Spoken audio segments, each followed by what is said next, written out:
Always assume the mic is on.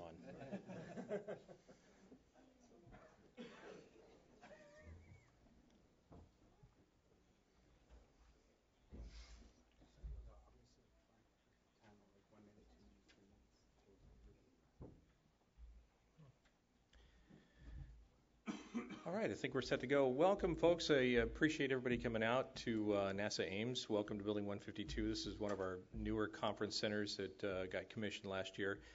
I'm Jerry Clark from the Protective Services Fire Prevention Office. I'll be here for your safety briefing.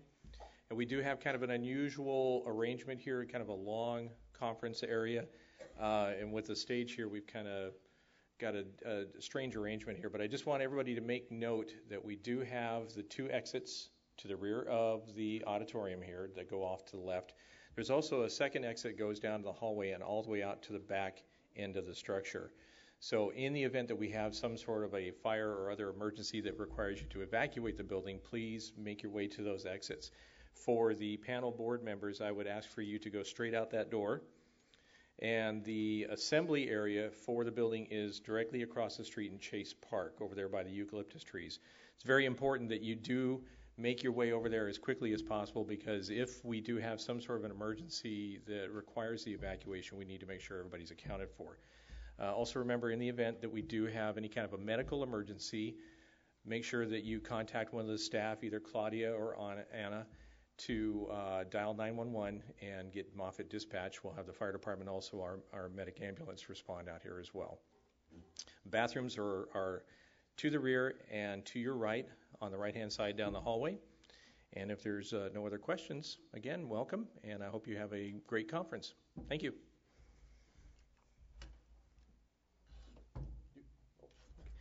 Let me go ahead and introduce the Deputy Director for NASA Ames, Mr. Lou Braxton.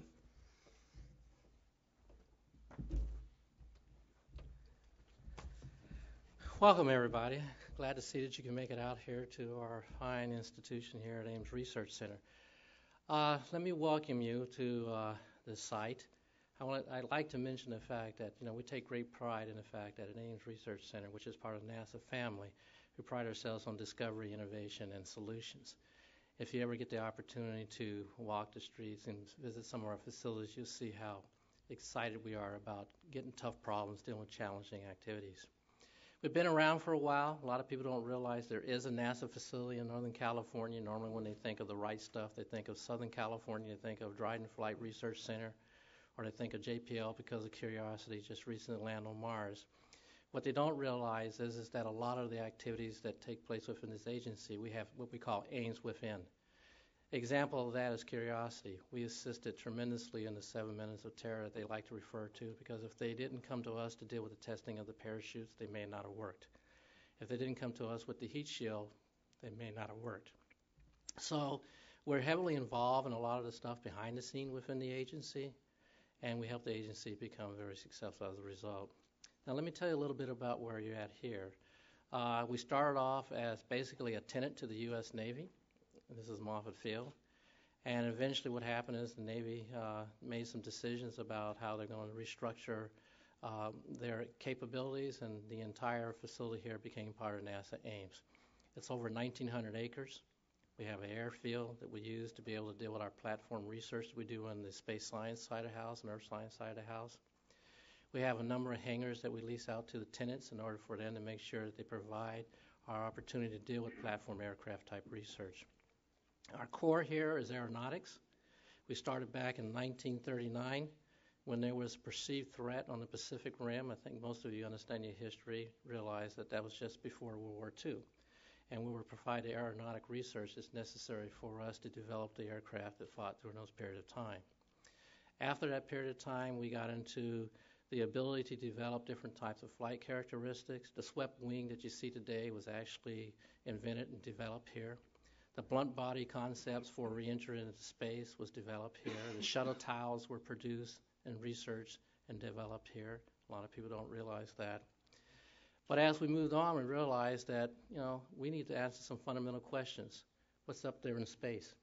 So space science, earth science, and life science came here. And we do a lot of research in those particular arenas. But as time progressed, which is similar to what we're going to be hearing about today. We got into the electron. We start developing things associated with computing capability. We have the high-end computing capability for the entire agency here to deal with complex problems. We deal with autonomous systems. We deal with robotics. We deal with those data storage, mass data storage. So if there's anything that individuals within the agency want to embark on is associated with the IT technology necessary to solve problems, they normally come to us. And if we can't solve it, we go to Silicon Valley, since we're in the heart of Silicon Valley.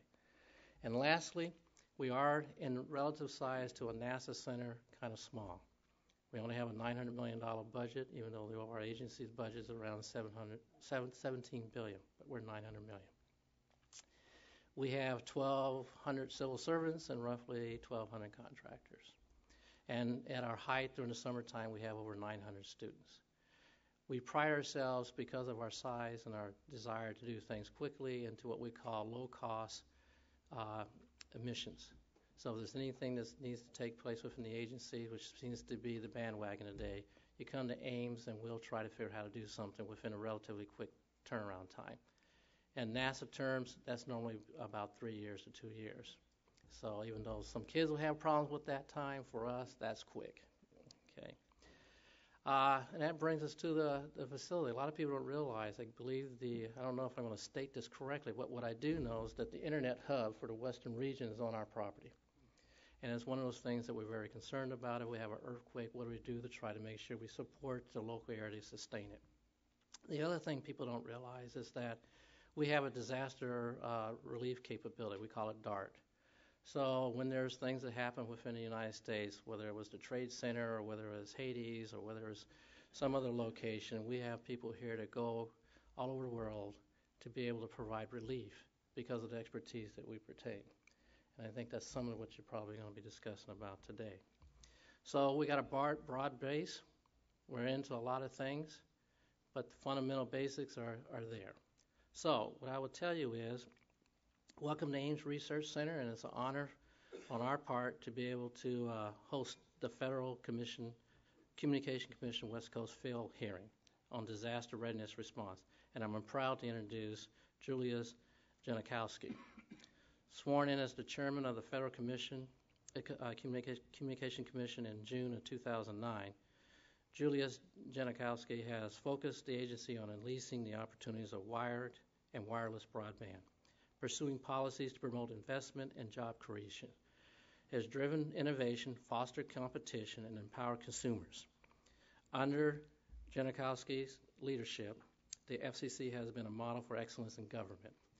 Named the most improved federal operation or agency in the government, and one of Wired Magazine's top 7 disruptors. Prior to his FCC appointment, Genachowski spent more than a decade working in the technologies and media industry as an executive, investor, and board member. He was the chief of business operation and general counsel of the IAC Interactive Corporation, special advisor at the private equity firm of General Atlantic, and co-founder of the technology incubator Launchbox Digital. Genachowski received a JD from Harvard Law School. I'm sorry, I went to Harvard Business School, but we get along. In 1991, and as a graduate of Columbia College. I would like us all to join me in welcoming the FCC Commissioner Julius Genachowski. Thank you. Thank you very much. Oh, sorry. Let me go that way.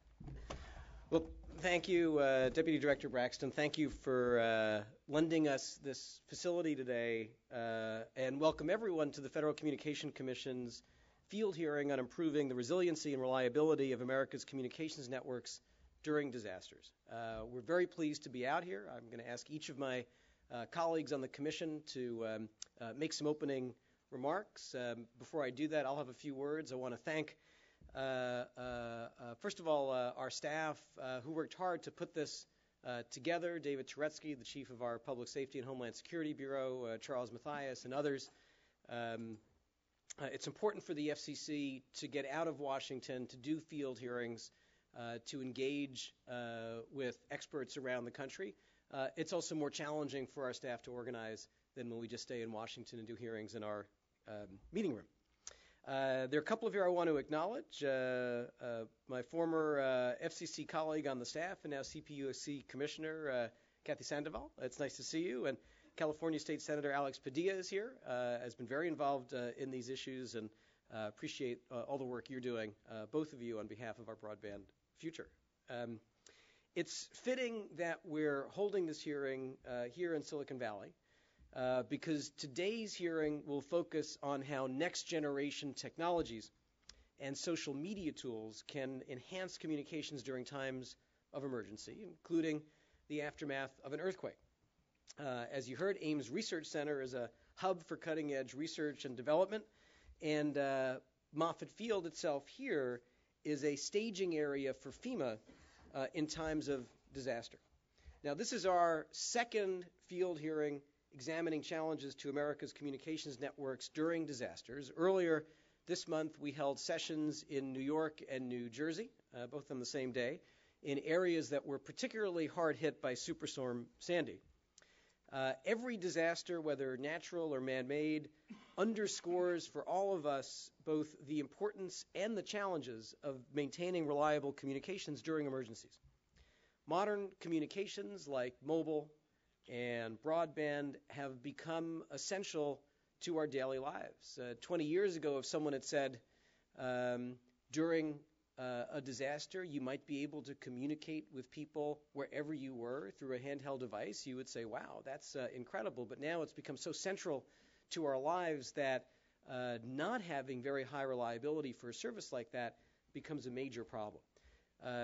This is especially true at a time when an increasingly high percentage of our population, over 30%, relies exclusively on mobile communications. They don't have landline phones at home. And so today, whether you're calling 911 for help, checking on the well-being of loved ones, or just trying to return to work in the days following a crisis or keep business going in those days, modern communications like broadband and mobile are essential. These times also remind us that media like broadcast, cable, satellite TV also play an incredibly important role in providing information during times of crisis. The good news is that we now have more and more redundant means of accessing information. Of course, the challenge is we rely on each of them. There are more elements of communications infrastructure and more complexity to worry about during times of disaster. Now, our nation's communications infrastructure is critical to public safety and national security. As I mentioned, consumers can communicate in more ways than ever before, and yet it is completely unacceptable for people not to be able to reach 911 during times of emergency. We have had challenges in this regard, and it will take smart action from all sectors to ensure that communications networks are working when people need them the most. And there is great opportunity to leverage advances in technology to improve disaster time communications.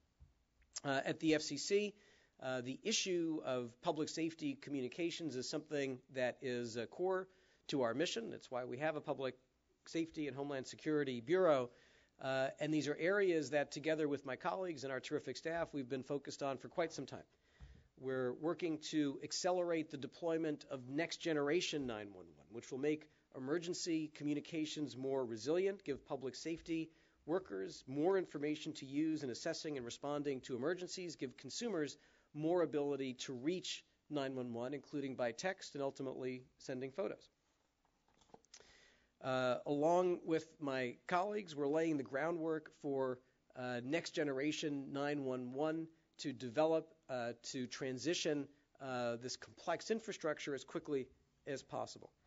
We've taken steps at the FCC to launch wireless emergency alerts so that local and state as well as federal officials can send geographically targeted text messages during and after or before times of emergency. We extended our network outage reporting requirements to include interconnected VoIP providers, which now supply 1/3 of households with phone service. FCC staff analyzes these network outage reports during crises to identify issues and trends and works with FEMA, state and local authority, and industry to address problems in real time. We also use our disaster information reporting system to track outages and restoration efforts. We did this recently after Superstorm Sandy, Hurricane Isaac.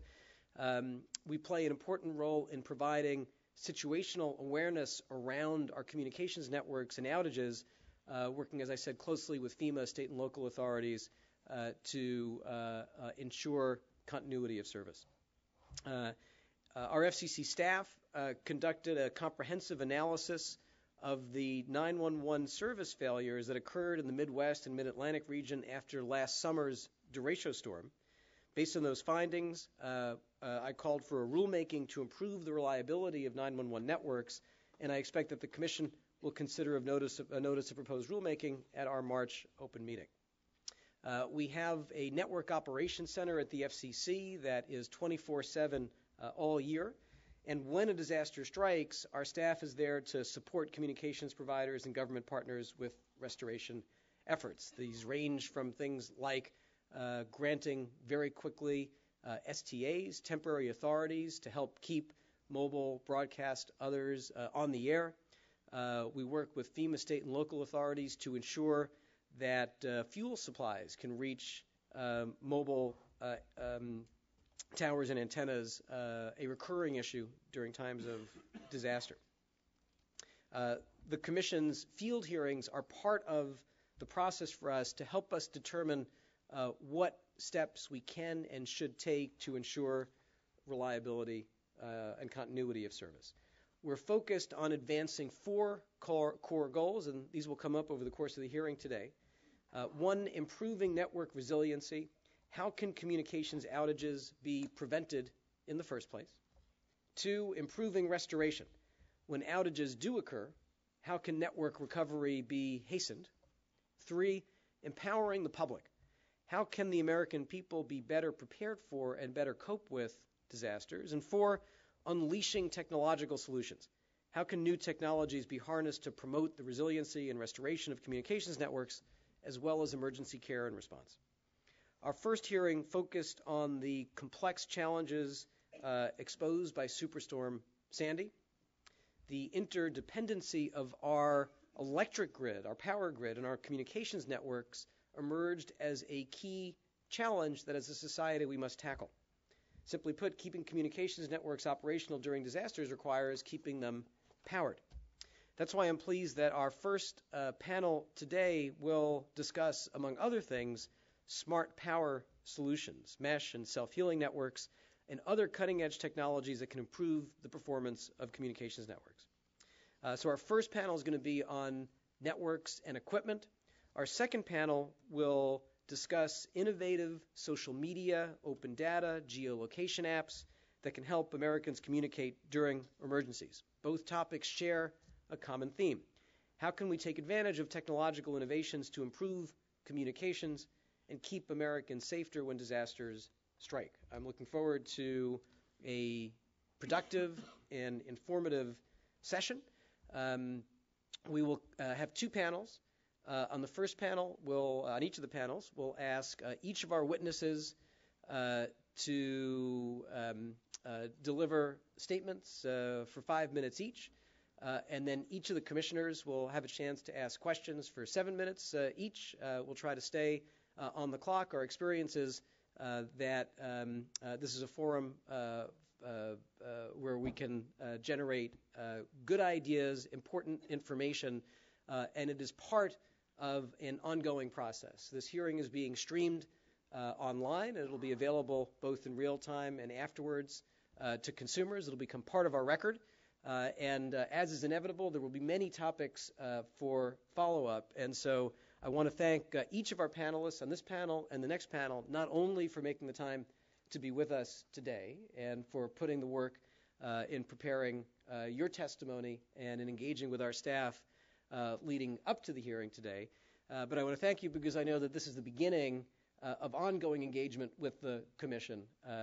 We can't do our work without the kind of expertise and input that each of you provide. We appreciate it very much, and so I thank you in advance for what I know will be important follow-up. With that, let me turn to my colleagues for statements. We'll begin with Commissioner McDowell, and then I'll ask Commissioner McDowell to introduce Commissioner Rosenworcel, and Commissioner Pai.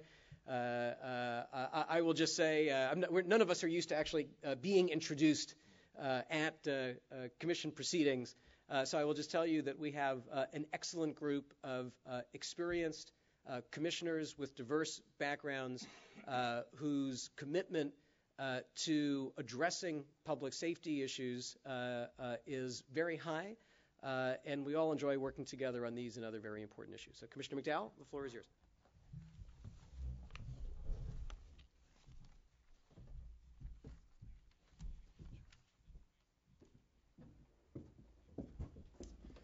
Thank you, Mr. Chairman, and I want to thank the folks at NASA's Ames Research Center and here at the historic Moffett Field. It's great to actually finally be here. So thank you for donating your facilities and helping us make this happen. I'd like to also thank all the California state government officials who are here, and as well as a former FCC commissioner and state PUC commissioner as well, Rochelle Chong, and fellow Trekkie. So good to see you here. I remember those days. Yeah, very good, very good. Well done. And also want to thank all the Native Californians for arranging for such gorgeous weather for us winter-weary folks who reside in Washington. As the chairman said, over the past year, the Midwest and Mid-Atlantic states experienced the so-called derecho storm, while the Northeast was devastated by Hurricane Sandy. These storms produced extraordinary hardships and catastrophic loss for our fellow citizens. They were incredibly disruptive and exposed fundamental weaknesses in our communication systems that we must start strengthening right away. The silver lining in these destructive storm clouds is that these natural disasters have served as a wake-up call for government and industry alike across the country. So I'm very pleased that the chairman has initiated a series of field hearings to undertake a rigorous effort to analyze the effects of natural disasters and other emergency situations on America's communication systems. We will take what we learn from these hearings, along with public comment, to examine new ideas to prevent or minimize degradation to America's communications infrastructure in the future. Crises resulting from any cause demonstrate how essential our communications networks are to all Americans, but especially critical service providers. Police, firefighters, and EMS personnel rely on our nation's communications networks to provide emergency services to those most in need in times of crisis.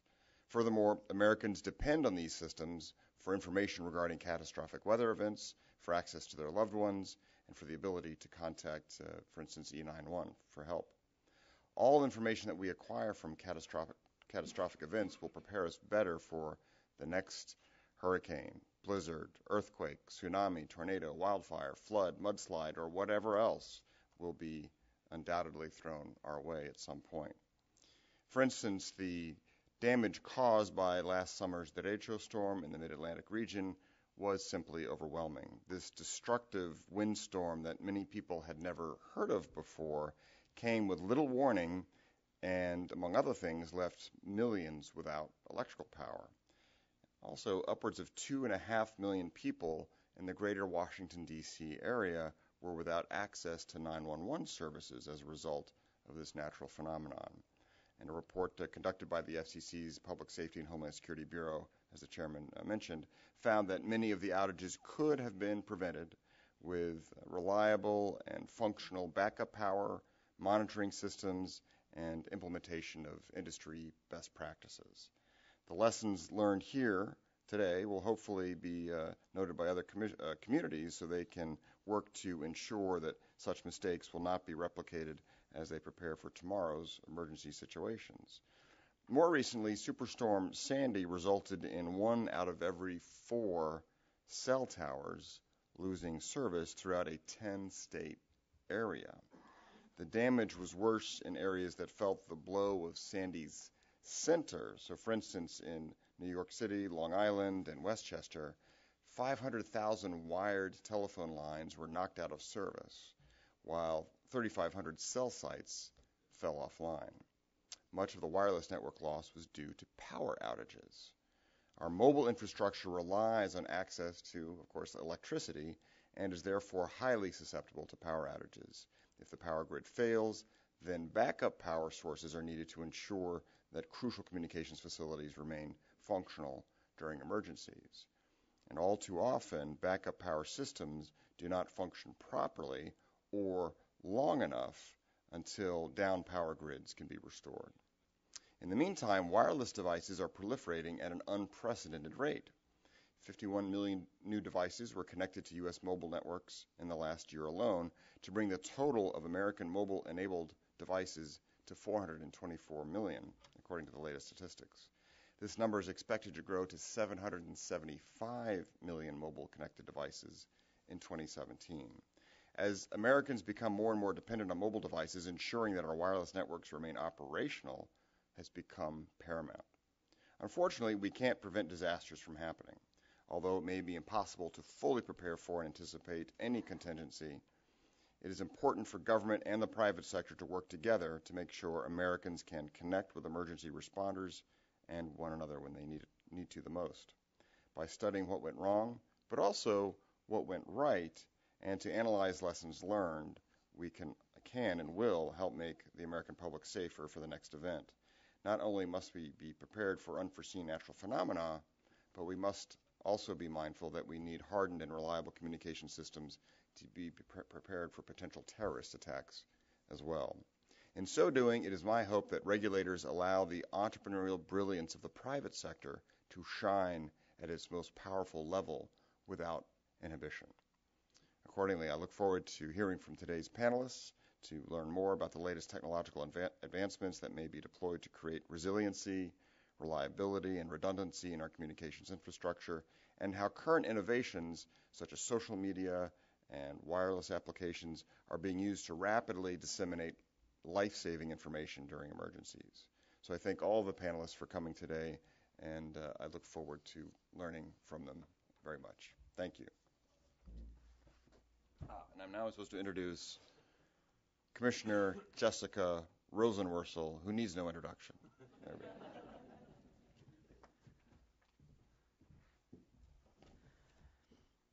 Good afternoon. Thank you to Chairman Janikowski for scheduling this meeting today. And thank you to our friends at NASA Ames Research Center for their commitment to research, exploration, and of course their willingness to host us today. And while we're at it, given their scientific prowess, we'll also thank them for the weather.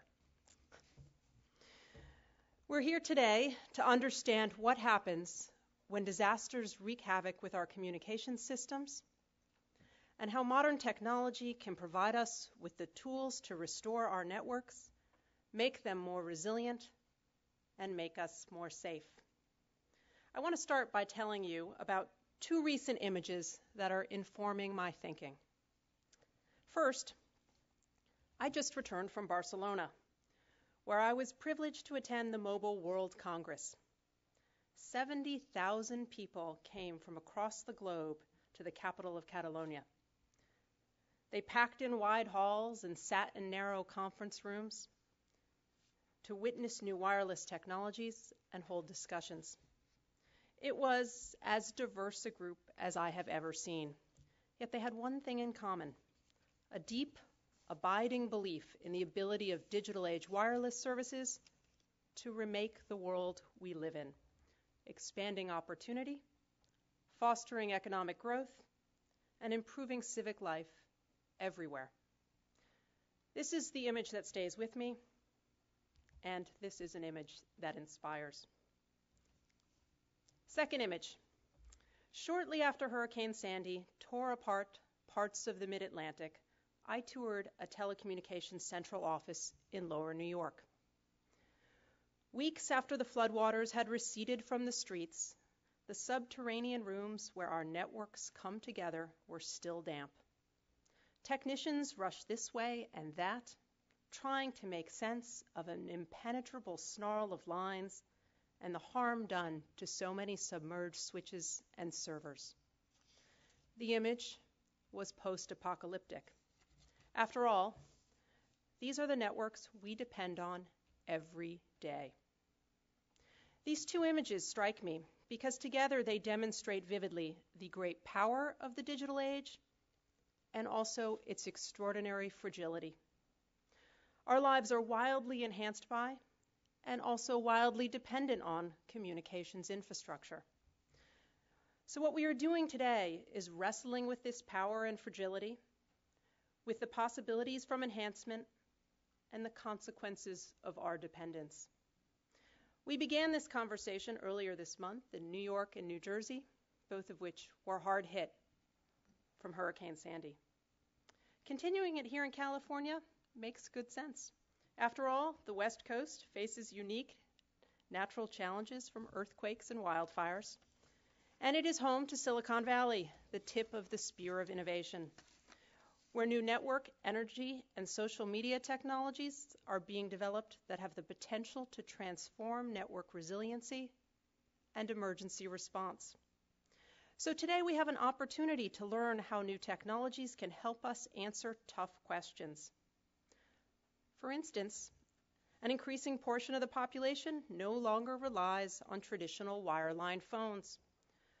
More than 1 in 3 households now relies only on wireless service. Wireless phones and the towers that serve them are dependent on commercial power. What happens when the power goes out? How do we ensure that backup power is where it needs to be and that providers have access to fuel for generators? And how do we make sure that consumers are prepared too, with backup batteries or solar chargers? We also have an opportunity to talk about social media and crowdsourcing technologies that can help us respond to emergencies and change the way we gather and disseminate information. We have a lot of ground to cover. So I want to thank you to the participants who are joining us today. You will help us build your record. You will help us grapple with the images I laid out at the start. The ways the digital age makes us more powerful and the ways we need to reduce the fragility that comes with our dependence. You will help us make us all more safe. So we look forward to hearing from you, and thank you again for your participation. Now I want to introduce my friend and colleague, Commissioner Ajit Pai.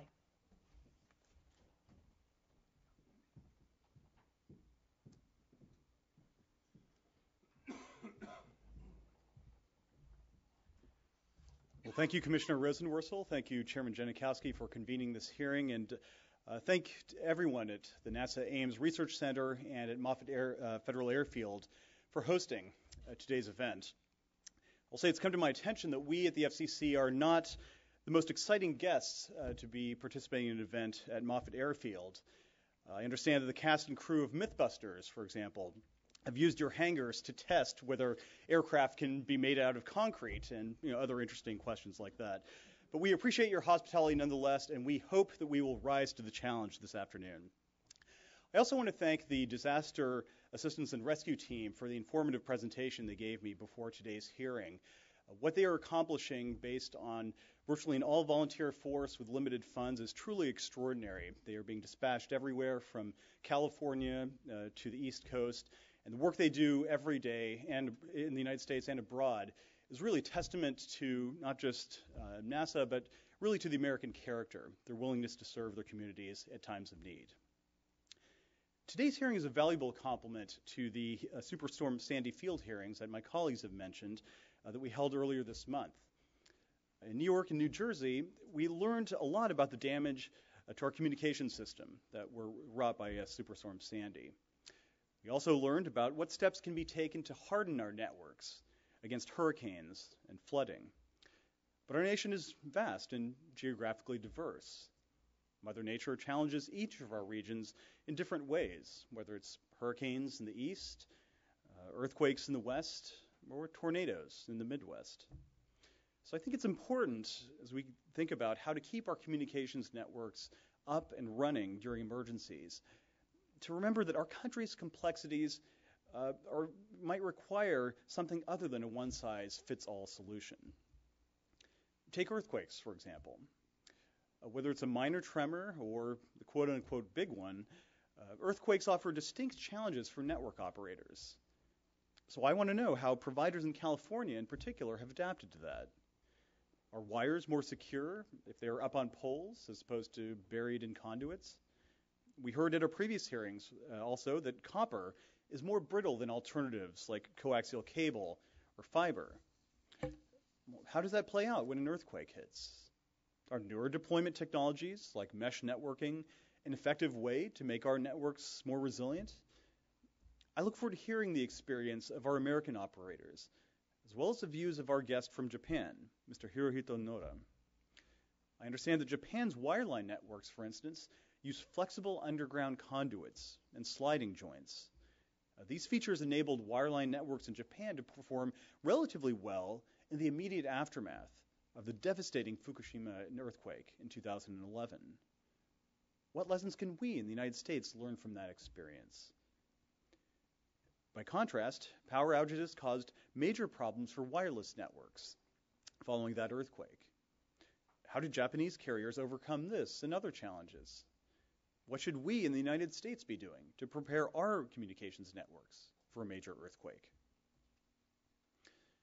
Another thing we learned at the Sandy hearings was that effective disaster preparation and relief efforts require open communications and coordinations among all parties, first responders, utilities, and network operators. That's certainly been the case here in California. For instance, in the 2007 wildfires near San Diego, the flames spread so quickly that many people found themselves trapped in harm's way before they were able to evacuate. One family was trapped in their ranch just outside San Diego. But thankfully, a few days earlier, Verizon had deployed to that area a mobile cell vehicle called a cell on wheels, or COW. This COW allowed the family to use a cell phone to call local authorities before it was too late.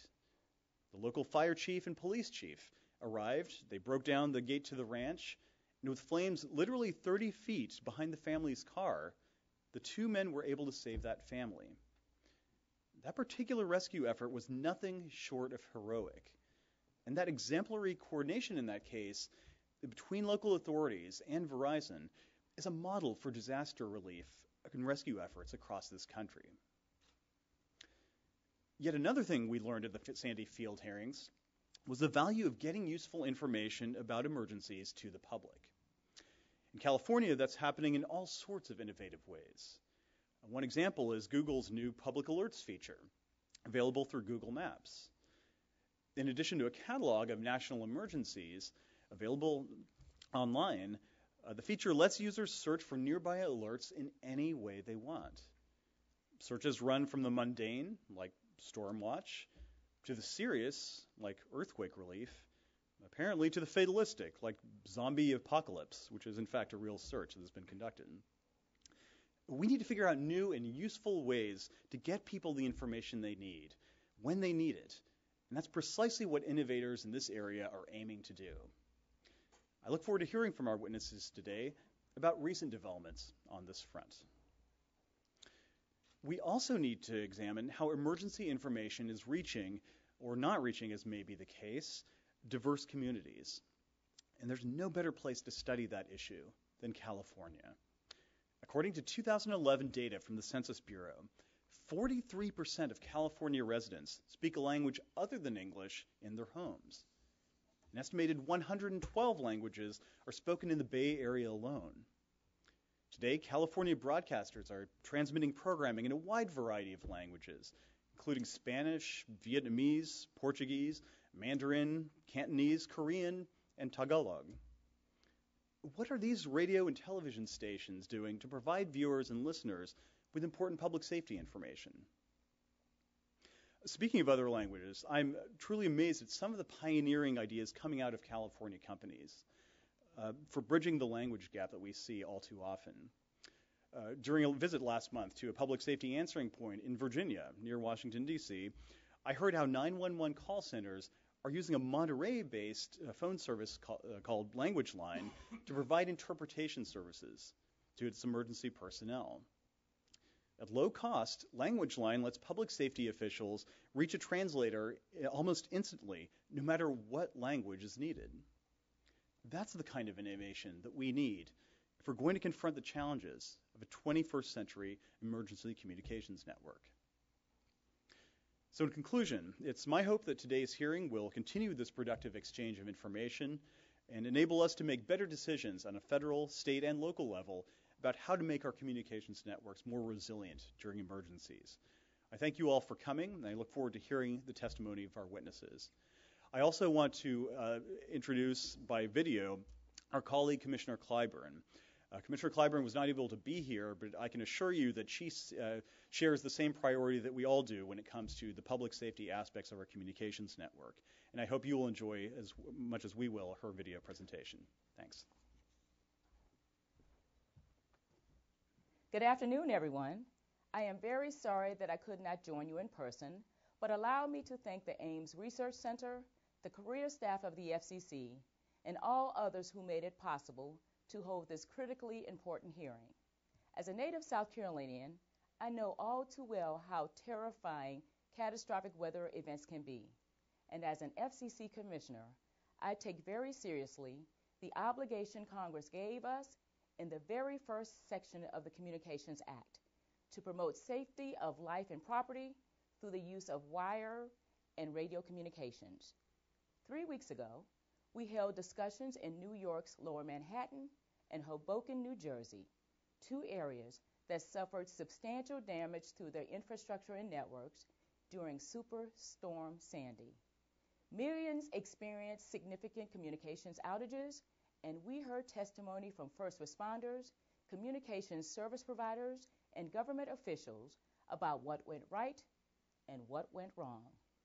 In this, our second national hearing, we continue to explore ways that stakeholders can promote greater network reliability so we all have access to communication services when we need them the most during emergencies. Those discussions highlighted a few areas worth noting. First, we tend to treat each network as independent in our current telecommunications reliability framework. But the reality is that one network is inextricably linked to the other. A person in crisis may have a wireless device to call for help, but that call won't be answered by a dispatcher without dependable wireline and electrical networks. Second, we have to be prepared for the unexpected. As the fires in Breezy Point, New York demonstrated, related disasters can quickly follow severe weather events. So we need to be more nimble, and one way to do this is by continuously reviewing laws and regulations and eliminating those that have unintentionally erected barriers to preventing, for example, temporary cell towers from being sited and fuel trucks from entering communities that desperately need help. Third, we should ensure that we can handle calls from diverse communities, including those facing communications difficulties such as language barriers or accessibility challenges. And what about our warning networks? Are emergency alerts able to be understood by all? True preparedness requires clear communication.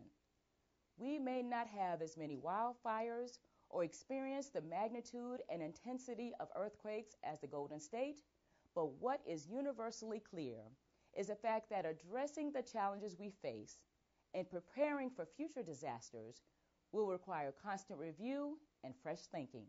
I look forward to reviewing the testimony from the panelists, and thank you very much. Well, thank you to each of my colleagues for your opening remarks. I mentioned that we have with us California State Senator Alex Padilla, who is the chair of the State Senate Standing Committee on Energy, Utilities, and Communications. And before we turn to our witness, let me ask Senator Padilla to present a few remarks.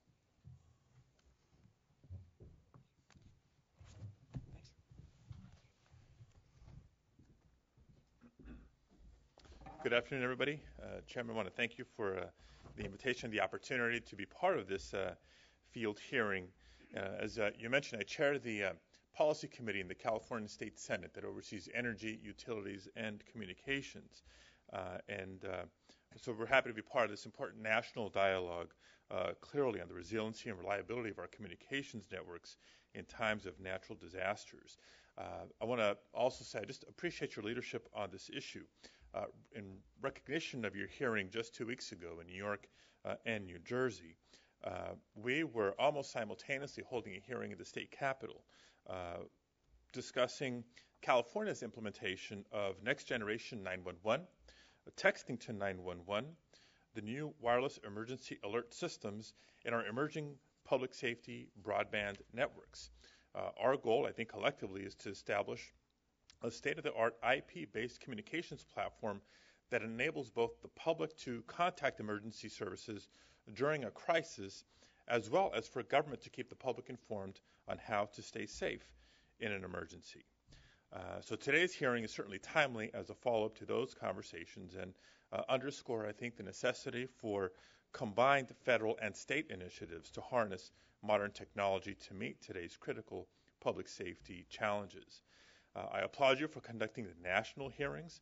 Several of you focused already on a need to not just have a Northeast or East Coast conversation, but to recognize that in the West and everywhere in between, the different geographic regions of our nation have their unique challenges. While hurricanes such as Sandy and Katrina are major threats to public safety on the Atlantic and Gulf coasts, and tornadoes and blizzards in the Midwest and Great Plains, our geography and climate here in the West require emergency preparedness for wildfires, rainstorms, mudslides, floods, and worst of all, earthquakes and tsunamis. And as many of you recognize, it's fitting that the FCC decided to hold this hearing here in Silicon Valley. The innovations of California-based entrepreneurs are changing every aspect of modern life and will surely transform public safety communications as well. In California, we consider ourselves the epicenter of the global internet economy and the new app economy. The reality is we are also a seismic epicenter as well. In 1989, the epicenter of the magnitude 6.9 Loma Prieta earthquake was just 30 miles south of here. That quake was the largest to hit the Bay Area since the Great San Francisco earthquake in 1906. It claimed 63 people in that earthquake, and another 1,700 plus were injured. There was about $6 billion in damage. Just 5 years after that earthquake, a magnitude 6.7 earthquake hit the Northridge community in my own district in Los Angeles. That quake left 60 people dead, 7,000 injured, 20,000 homeless, and 40,000 buildings damaged. Just as East Coast residents remember the names of hurricanes, Californians remember the epicenters of our earthquakes: Loma Prieta, Northridge, Whittier Narrows, Sylmar, on and on. In 2008, the Uniform California Earthquake Rupture Forecast released a report that included a prediction of a 99.7% likelihood of a magnitude 6.7 earthquake within the next 30 years. In January of this year, our friends at the California Institute of Technology and the Japan Agency for Marine, Earth, Science, and Technology published a study which concluded for the first time that a statewide megaquake involving both Los Angeles and the San Francisco metropolitan areas is indeed possible. Not a Frankenstorm like in the East, but a megaquake in the West. Californians live with the reality that it is not a matter of if, but a matter of when the next big one will hit. And the next big one just possibly got bigger. We know that we can't prevent earthquakes, but I do believe that we can and should do everything we can to prepare and mitigate harm. And that means utilizing today's wireless and broadband networks and our mobile devices to better prepare ourselves and save lives by providing critical advance warning when possible. As I mentioned, our friends at Caltech and UC Berkeley and the U.S. Geological Survey and others have developed a demonstration earthquake early warning system known as the California Integrated Seismic Network. It's an important first step. Unfortunately, this project, which has been demonstrated to work and seeks to grow, hasn't been able to do so due to lack of funding. A comprehensive earthquake early warning system would utilize telecommunications facilities in two significant ways. telemetry to transmit detected seismic activity to central processing locations, and 2, for sending earthquake warnings to the public. Such a system would provide Californians critical seconds to take cover, to assist loved ones, to pull to the side of the road, or exit a building. It would also provide the necessary time to stop a train, to power down critical infrastructure, and turn off industrial machinery, or trigger other automated shutdowns that could save lives. And such a system would not only alert the public, but speed the response of police and fire personnel by quickly identifying the areas hardest hit by an earthquake. Systems like this are not a vision of the future. Indeed, they're already in place. Japan, Mexico, Turkey, Italy, China, just to name a few, countries that either have a system or are currently deploying one. Japan's earthquake early warning system provided the public with critical advance warning of the 9.0 magnitude Tohoku earthquake in March of 2011. A public emergency announcement was sent out automatically within seconds of the sensors detecting the quake. The announcement interrupted TV and radio programming and activated cell phone apps. About 52 million people received an early warning, and millions more downloaded the app soon after in order to be alerted of large aftershocks. I look forward today to the presentation of the several individuals on the first panel because I think it's a demonstration that we have a lot to learn from each other. And I thank the FCC for convening not just national experts, but international experts so we can best benefit from the best available technologies. Let me end just by saying this. I want to be clear in my communication to the FCC here today that I believe that using modern communications technology to mitigate harm from an earthquake should be one of the nation's highest priorities. In a state where the loss of life and devastation from earthquakes are not so distant memories, and the potential threat of the next earthquake being so great, and given California's prominence in population and in economic output, I think making it a national priority is clear. So I thank you, Mr. Chairman, and the entire Commission for the opportunity to participate today and remind us all that, yes, California is home to the Silicon Valley, but we're also home to the San Andreas Fault. Let's put our innovation and creativity to work to meet the public safety challenges that lurk beneath our soil. Thank you. Great. Thank you, Senator Padilla, very much. Let's proceed to our panelists. Thank you again. We're pleased to have with us Mr. Hirohito Noda, who's the Senior Vice President of NTT Docomo, Naeem Islam, Vice President of Engineering from Qualcomm Research, Haresh Kamath, Energy Policy Research Institute Program Manager for Energy Storage, the Electric Power Research Institute, and Thomas Nagel, Senior Vice President and GM Wireless Services for Comcast Cable. Let's begin with Mr. Hirohito Noda with brief opening remarks, and we'll ask Roger to keep us on schedule. Please. Thank you, Chairman Jankowski and Commissioners, for allowing us to share our experience and lessons from the Great East Japan earthquake. The earthquake on March 11, 2011 caused widespread devastation. NTT Docomo is Japan's leading mobile operator. We experienced service suspension due to extensive damage caused by the earthquake and tsunami. The disaster resulted in 6,720 base stations being inoperable in East Japan, particularly in Tohoku, 4,900. 45% of total 11,000 stations power get out of operation.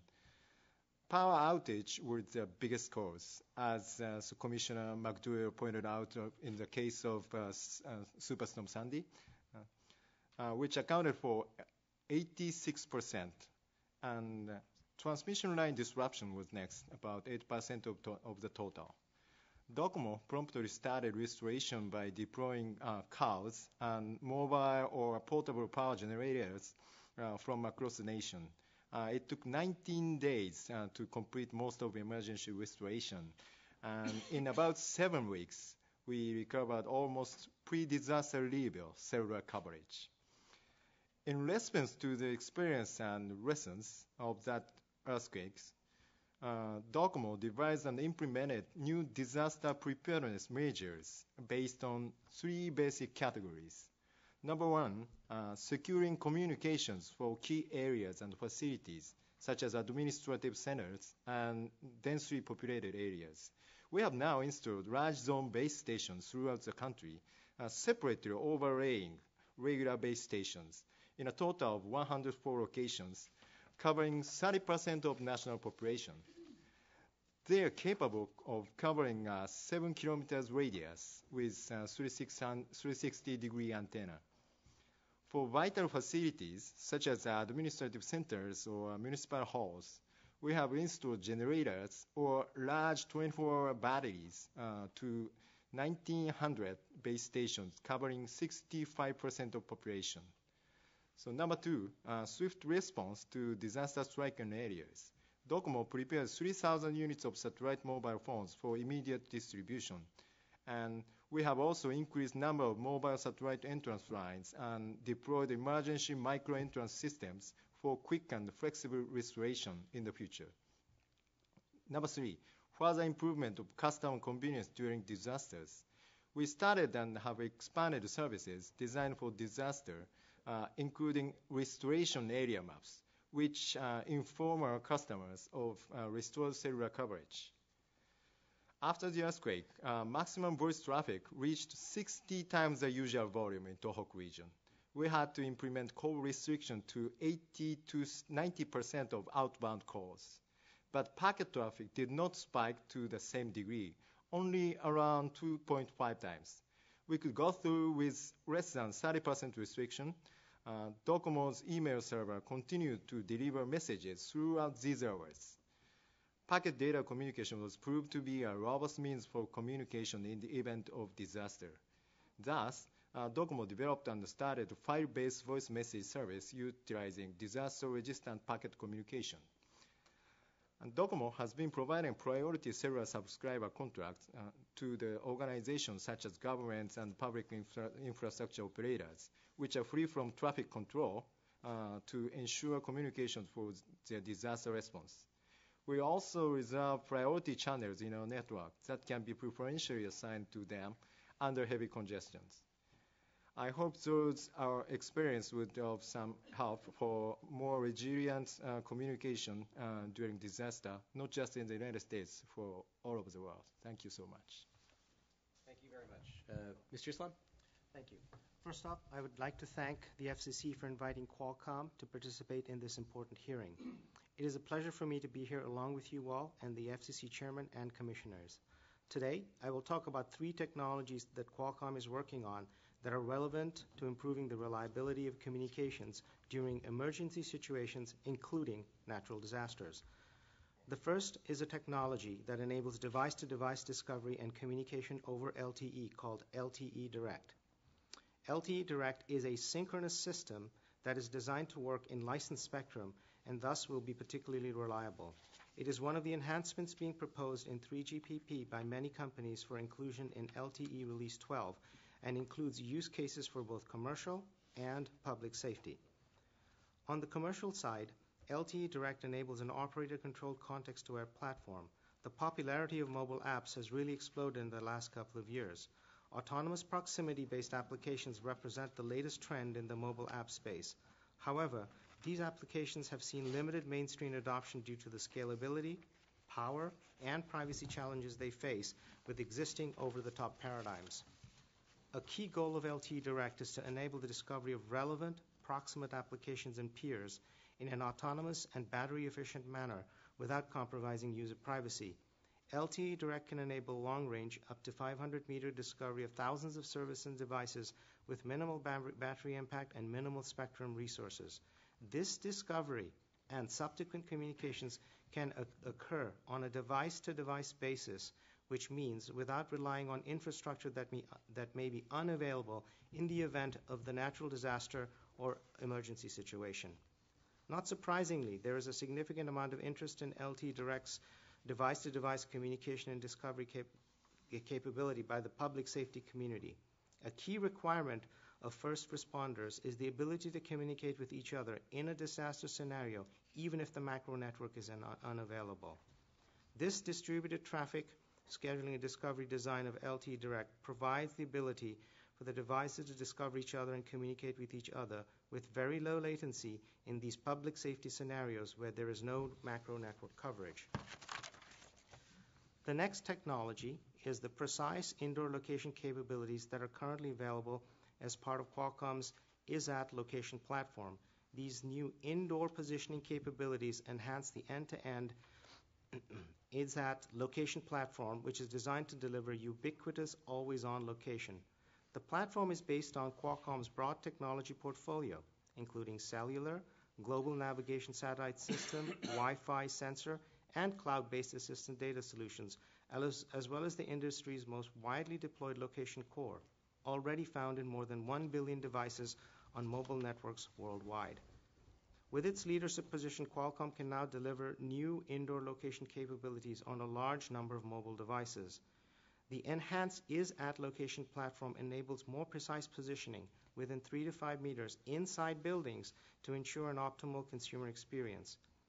ISAT indoor solutions provide up to 10 times greater accuracy in both open and closed environments over existing platforms. In addition to enhancing the location capabilities of mobile devices, the ISAT location platform includes infrastructure technologies that enable Wi-Fi network customers to deliver location-aware networks. Qualcomm's latest 802.11ac and 802.11n access point solutions feature advanced Wi-Fi-based positioning calculations to pinpoint locations with greater accuracy. The third technology I want to discuss is the usefulness of small cell technologies during emergency situations. As many of you know, Qualcomm is constantly researching and developing means of squeezing the most capacity out of currently available spectrum. We are working on a number of technologies to address the burgeoning mobile traffic demand on today's wireless networks using new, clear spectrum, as well as spectrum that cannot be cleared in a reasonable time frame or may never be cleared. The industry is now preparing for a staggering 1,000 times increase in data demands.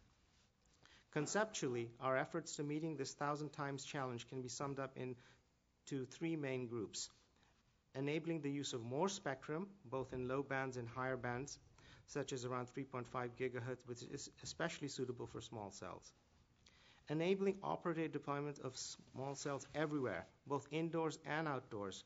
To reach 1,000x capacity, we need a lot more small cells indoors, outdoors, at all possible venues, residences, enterprise, all types of technologies, 3G, 4G, Wi-Fi, and all types of femtos, picos, relays, and remote access radios, distributed antenna systems, etc. Essentially, extremely dense deployment of small cells brings the network closer to the user to provide capacity where needed. We call these networks hyperdense networks. In emergency situations where there is a dense network, there is a much greater likelihood that public safety personnel and the general public will have connectivity. The third component of the small cell strategy is to provide end-to-end efficiency across the system. One important example is the small cell interference management solutions that are currently required for the deployment of hyperdense networks. Providing communications during emergency situations is critically important. Qualcomm's approach to enabling such communications is through enabling network densification, as well as enabling communications among a neighborhood of users via LTE Direct.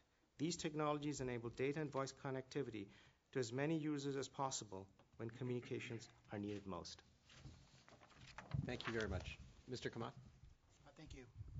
Thank you, Mr. Chairman and members of the Commission. I'm Haresh Kamath, Program Manager for Energy Storage and Distributed Generation for the Electric Power Research Institute.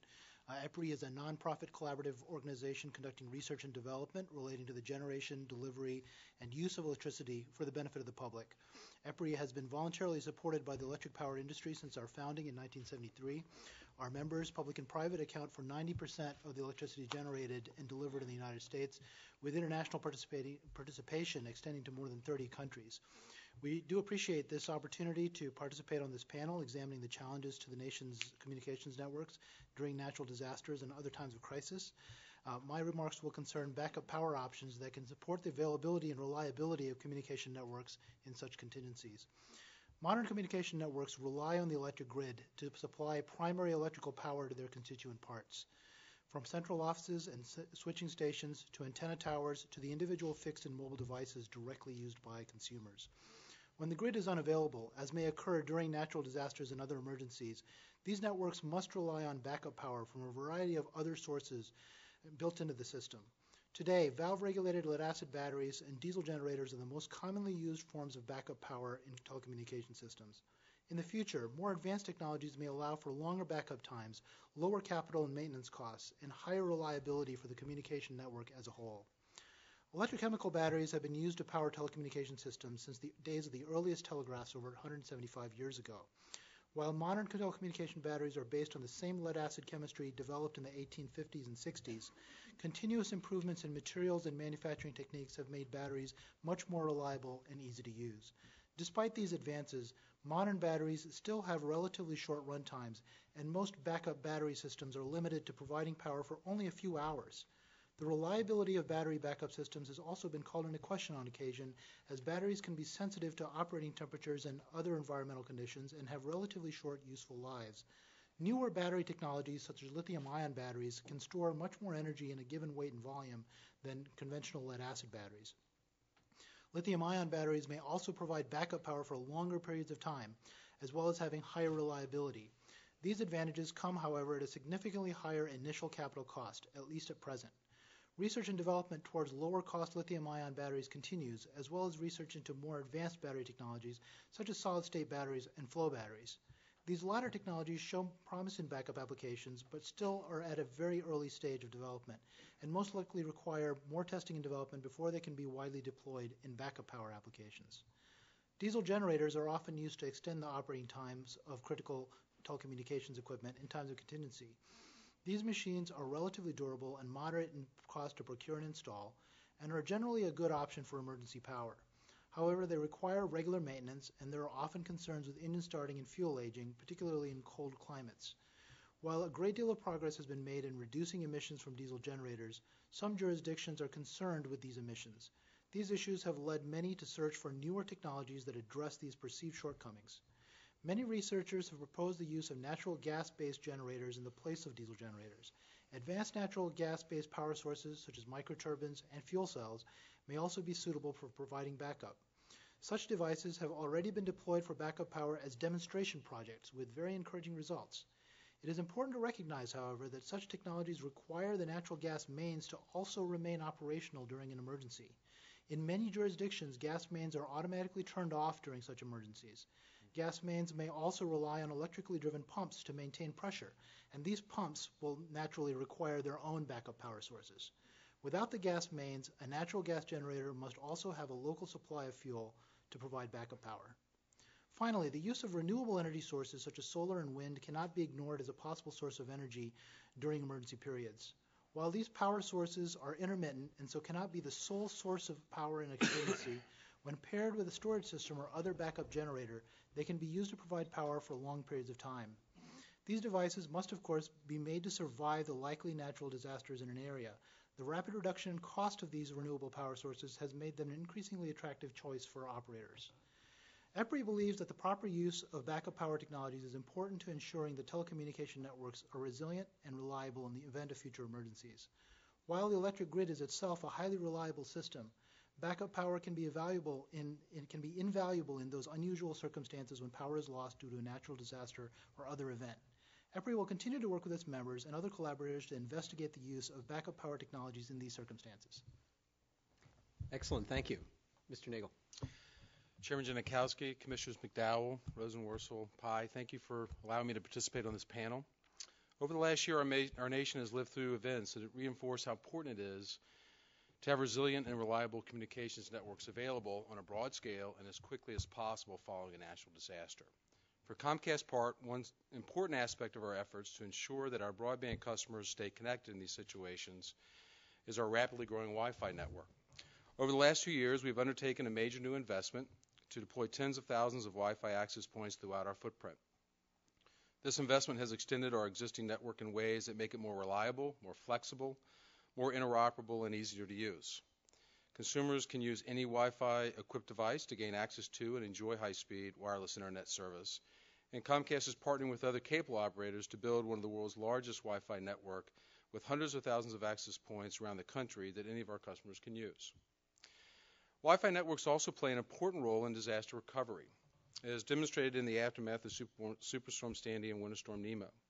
After Sandy, Comcast and other cable operators decided to open up over 20,000 access points in the hard-hit areas to anyone with a Wi-Fi equipped device. Not only our customers, but anyone. We also opened up our Wi-Fi network in areas affected by Nemo. And during the week after the storm, we carried almost 7 more terabytes of data than we did the week before. These efforts provided affected Americans with easy access to the internet so they could obtain important emergency information and have a reliable way to contact their families. For years, policymakers have been talking about the need for an interoperable wireless network that would allow people to connect regardless of device or area interface during a time of emergency.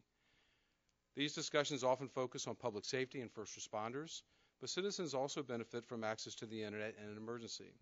From the consumer's perspective, I believe we have a solution in Wi-Fi. As these FCC hearings have shown, large-scale natural disasters can leave entire communities in the dark and out of touch for long periods of time. In that situation, making even one Wi-Fi access point available can provide broadband access to anybody with a Wi-Fi equipped device.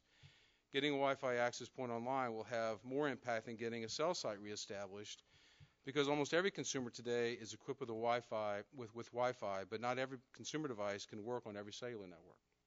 When an entire network of Wi-Fi access points is brought back online, emergency information can reach just about any consumer with a Wi-Fi enabled device.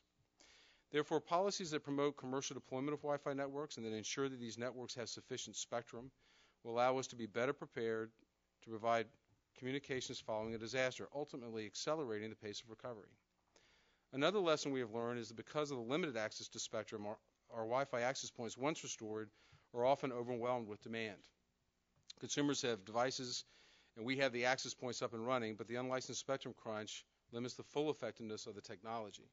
Of course, growing demand for Wi-Fi is an everyday problem. The continued success of Wi-Fi does depend upon having additional spectrum across a number of bands to keep Wi-Fi services robust every day, and particularly during disaster recovery situations. To that end, Comcast commends the Commission's recent efforts to identify and allocate additional unlicensed spectrum. The Commission's incentive auction proceeding, as well as the proposal for 3.5 and 5 gigahertz bands, represents significant and necessary steps toward providing the spectrum needed for robust Wi-Fi. In particular, Comcast looks forward to seeing harmonization within the 5 gigahertz band, and which will enable next-generation wideband Wi-Fi to thrive. As we've seen in the aftermath of large-scale national disaster, Wi-Fi can provide high-speed wireless internet access to citizens that need it, where they need it, and when they need it. Wi-Fi networks like Xfinity Wi-Fi and cable Wi-Fi already have proven the substantial and tangible public interest benefits of having robust Wi-Fi networks deployed throughout the country. Comcast and other providers want to deploy additional access points and expand Wi-Fi networks to even more communities. The more we do to promote Wi-Fi, the more effective we will be in meeting our nation's connectivity needs. Great. Thank you very much to each of our panelists for excellent and helpful input. Let's proceed to questions. Commissioner Paya, why don't you start us off? Sure. Thank you, Mr. Chairman. And thanks to the witnesses for their presentations. Your discussions made it clear that there are several pieces to the puzzle here. One is spectrum, of course, over which communications will travel. One is the infrastructure piece of it. And one piece of it is, of course, power. I guess I'd like to start with the spectrum portion of the question. And this question would be for Mr. Nagel and Mr. Islam. Mr. Nagel, you mentioned near the end of your presentation that Comcast in particular is interested in harmonization within the 5 gigahertz band. Mr. Islam, you talked about the possibilities that the 802.11ac based services could provide in a public safety context. I was wondering if both of you could expand on why 5 gigahertz in particular is of interest to you. As you mentioned, Mr. Nagel, the Commission has recently taken steps to make that 5 gigahertz spectrum usable on the commercial side. Well, I think one of the reasons why it's very attractive is because it exists and it's in a lot of devices as we speak. So that's probably the most important aspect of it. Getting an ecosystem built around a brand new band just takes time. And I think the fact that 5 gigahertz is already in a lot of these devices allows us to do things, I guess, in a way that supports the underlying investment that's already been made. So that's an important part of it. I mean, the other part of the 5 gigahertz is that it's at a band that allows for high capacity in a smaller footprint. So the more that we were able to sort of support these higher capacity channels, I think 5 gigahertz is a very good fit for that as well.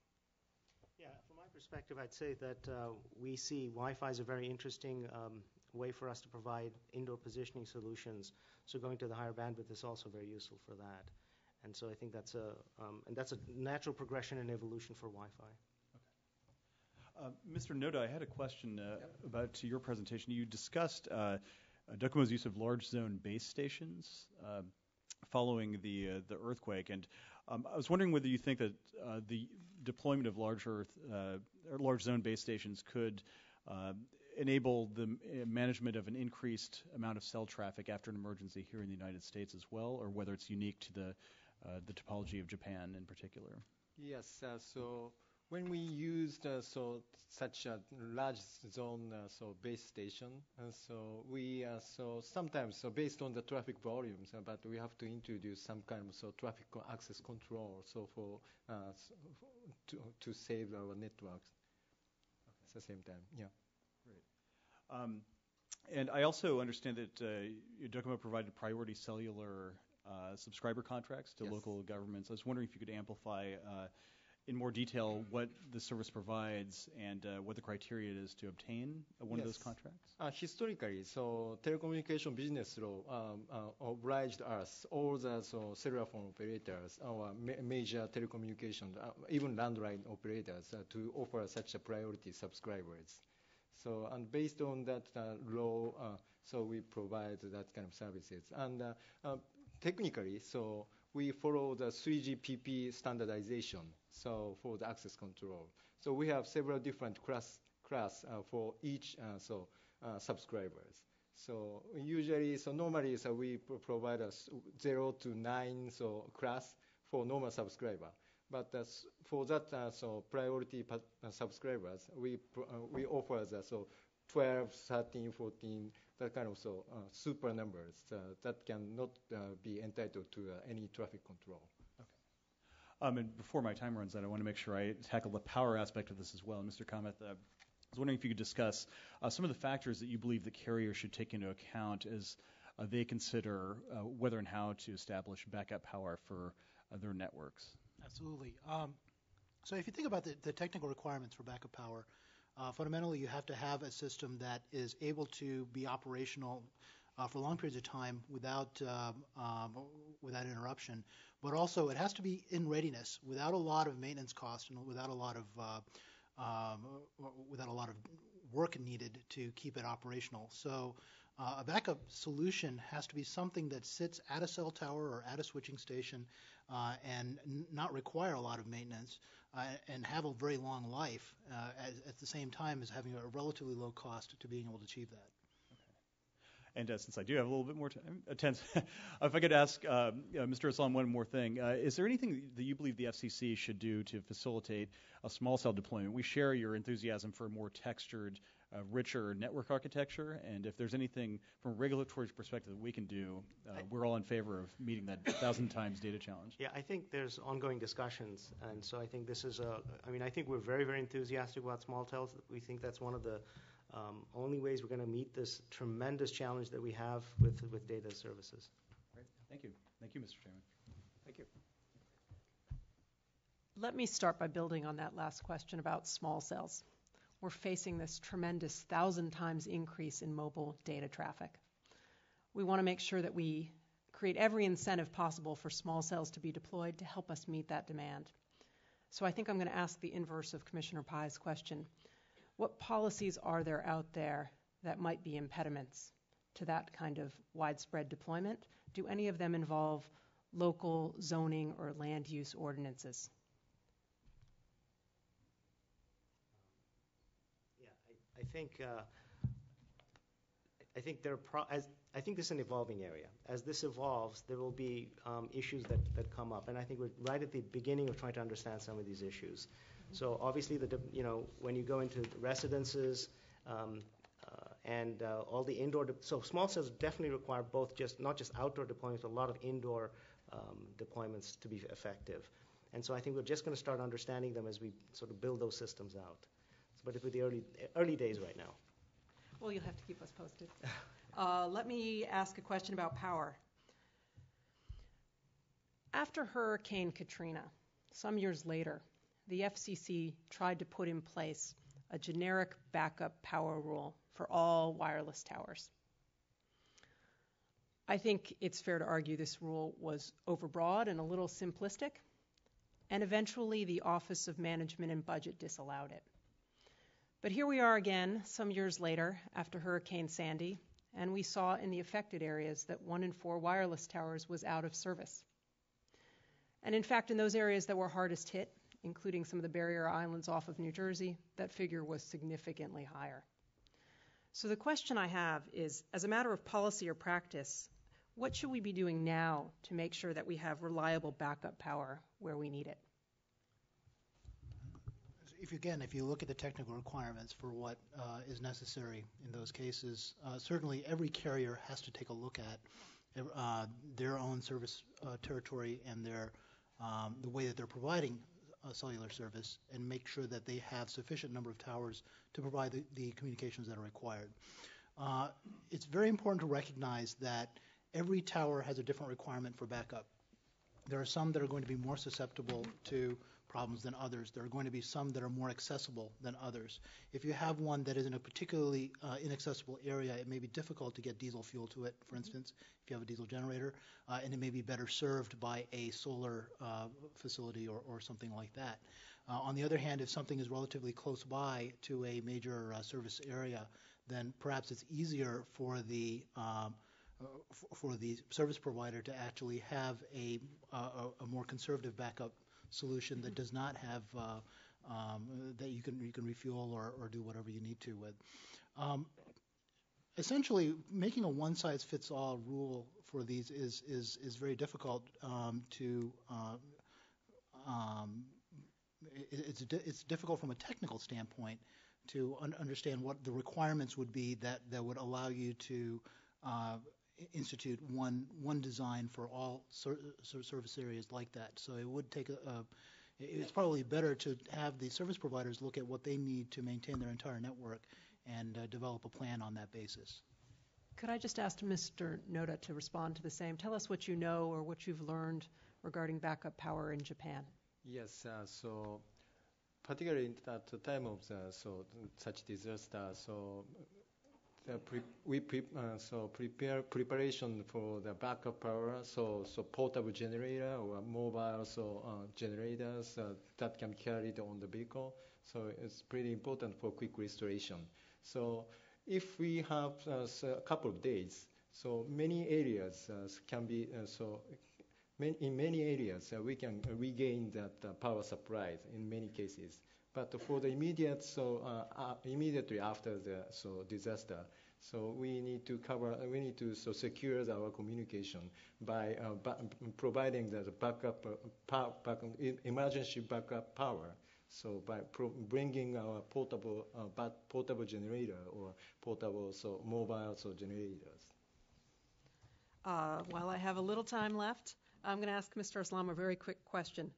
I am completely intrigued by the idea of turning your devices into nodes, into a mesh network, particularly in the aftermath of disaster. But a very quick question. Does turning those devices into nodes drain their battery power faster?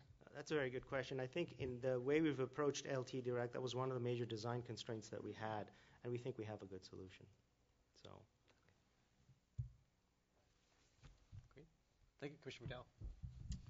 Thank you, Mr. Chairman. All terrific questions, and actually want to drill down maybe a little bit further from Commissioner Rosenworcel's questions on backup power, because I think this is absolutely vital. And actually, I'm the only member left on the commission who voted for that overly broad and simplistic order. And we can learn from our mistakes. With good intent, and it was unanimous. But I did have reservations at the time, which you'll see in my statement, but nonetheless, I did vote for it, and so here we are. But so I want to drill down a little bit further in terms of, I guess, one of the things perhaps each of you might say, but I don't want to put words in your mouth, is depending on the unique situation of each tower or wherever that wireless signal meets a piece of fiber or wire, the backup power situation is unique. Is that the best backup power situation is unique? Is that accurate? Definitely would Okay. say that. So, and then to drill down a little bit further on what you said, so, upon reflection over the past 5.5 years since I voted for that overly broad and simplistic order, I am skeptical of the FCC's authority to actually have a mandate here, let alone the practical implications, as you've sort of pointed out. So, just to drill down a little bit further, you're saying that actually a mandate really would not be helpful in this regard, and what would be the best way for us to be positive and constructive, convening fora and trying to come up with industry solutions to make this better, or what would you recommend we do? So from my standpoint, let me just state that EPRI is, as a 501c3, we're not actually able to make any kind of policy recommendations in this respect. 501c3s do that all the time. But especially when you're being asked. From a technical standpoint, again, I think the important consideration is the reliability of the system, and the service providers each have to provide their own requirements on or their own understanding of what is required to meet a certain level of reliability. So perhaps perhaps Mr. Nagel has some opinions on that, but certainly every service provider is going to have a different approach to how they achieve that level of reliability. So either from Comcast or NTT Docomo, any suggestions? Obviously, in Japan, earthquakes are a common phenomenon, and the unfortunate experience with the tsunami as well. So we, NTT Docomo, has a strong sense of missions to secure the lifeline, communication as a lifeline. So we are very much willing to implement those backup battery to secure the communication by ourselves. So you do it by yourself. So the government does not the government of Japan does not mandate we are not a mandated, solution. yes, just by ourselves. Is there are there discussions in Japan about some sort of mandate? Yes. So on backup power. This is a part of our competition. So how to provide secure and resilient communication even under the disaster. Because we have many different types of disaster, including the earthquake or typhoon or stuff like that. And with in several times over a year, we experienced that kind of service disruption in a small area of Japan. All three operators are competing. To how to implement a more reliable network by themselves. You're saying essentially the marketplace will resolve, exactly. and customers will gravitate towards those networks that don't go down. Okay. So, and what's interesting too about also, we small cell technology. Wi-Fi or whatever, that's still dependent upon electricity. But I wanted to drill down a little bit on Qualcomm's LTE Direct. Could you maybe give us more detail on how far apart, what is the coverage area, how much power is needed? So from transmitter to end user or between end users, what's sort of the footprint here? And then how dynamic is that if one transmitter, let's call it that, goes down due to a power outage? So the LTE Direct can operate without the macro network. So this is device-to-device communication, and that's approximately 500 meters. And the actual transmit power, that it depends on the distance these devices are when they start communicating, how far apart they 500 meters. Yeah. Okay.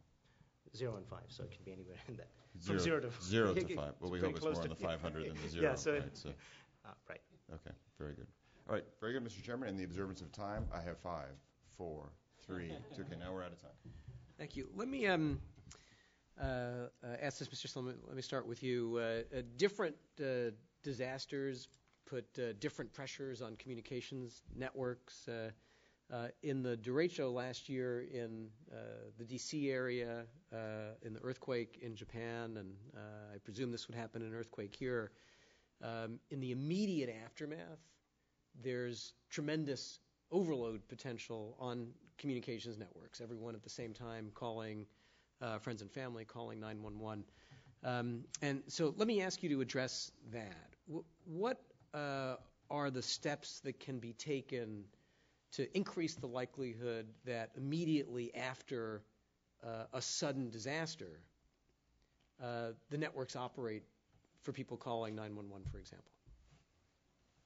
Let me ask Mr. Islam, and then I'll ask Mr. Noda. Yeah, so I think this is the beauty of LT Direct, because the macro network is not needed for this communication. So we think LT Direct will be a very, very good solution for some of these disaster scenarios, and will give you the opportunity to sort of communicate, for example, first responders certainly will be able to communicate on these scenarios. Let me make sure I understand that. So in an LTE Direct world, if the derecho had happened, are you saying that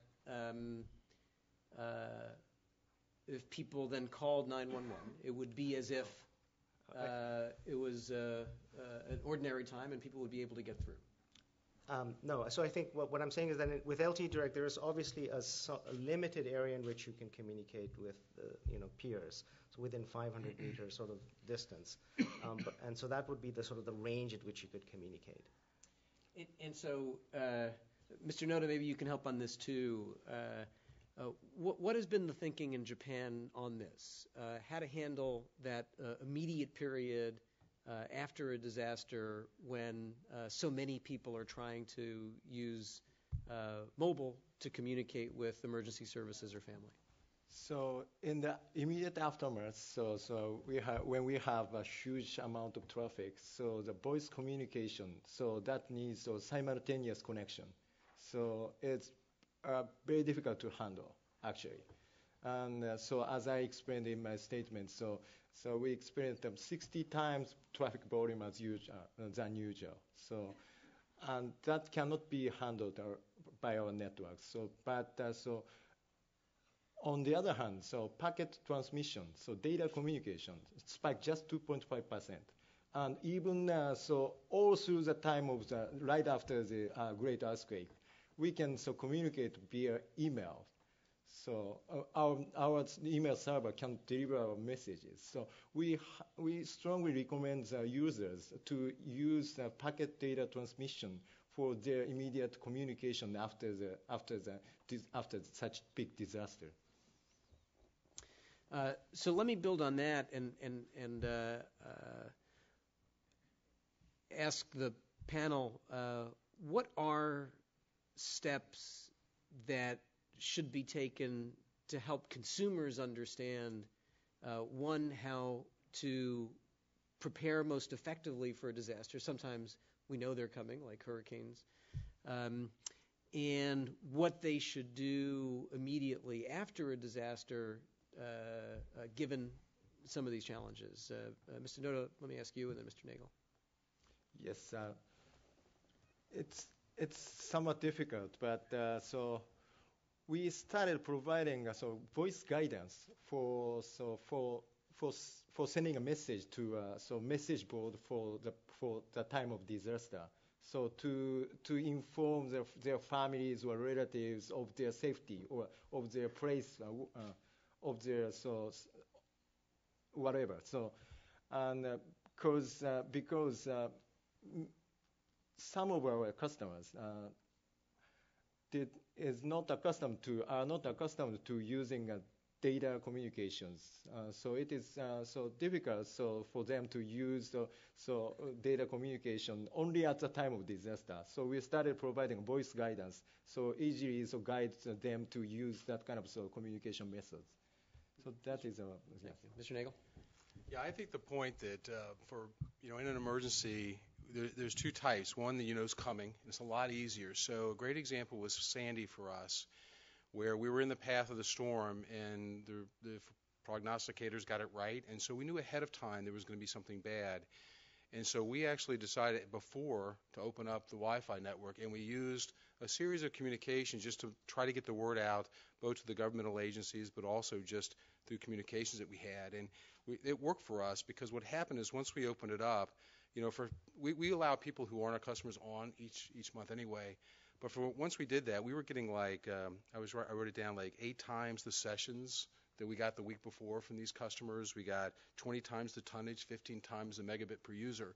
So what we learned is that we can email these folks, we let them know things are coming, and that we do our best that when they come to the Wi-Fi access point and they try to log on, we put a message up there that you can get on for free.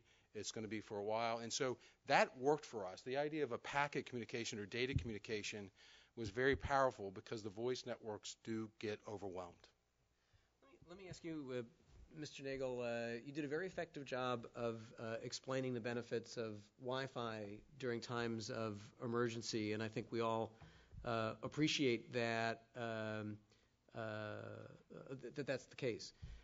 How, as you're rolling out more and more Wi-Fi in your areas, how do you think about the power issues when it comes to maintaining Wi-Fi after disasters? It's a great question. Power is obviously the lifeblood of our businesses, and I'm just looking at the number of electronics here on the panel just that we're using. They all have to be plugged in. What we do in our networks is that we actually have network powering. So if you can connect to our network and your product works, our network's powered. The active components of the network work. So in a situation like where you have a really bad environment, we're putting every place where we put Wi-Fi, and we do this even without Wi-Fi, it exists, but we're putting additional power supplies everywhere throughout our network to take on the load of all these different Wi-Fi access points. And that what it does is that even if a wire's broken, I can't do anything about that. It's broken. But if my wire's not broken and power's out to the homes, they can utilize through their homes and all their devices, as long as they have powers in these things, they can get access because we drive power. And the reason why we can do that is we have lower loads than a cell tower does. A cell tower, it has a lot more wattage coming out of it. It has a lot more power that it needs. And so we're in a little different place. It's one of the reasons why we're trying to drive more coordination with the power company and the cable company. So when you have a disaster, they always think of us as video, and so we become a second-tier sort of first responder. And so we're trying to convince people that we ought to be able to be with the power company as we get networks up and running. So those are the steps that we're seeing and that are helpful. I think my time is close up, so let me just one more comment and a question.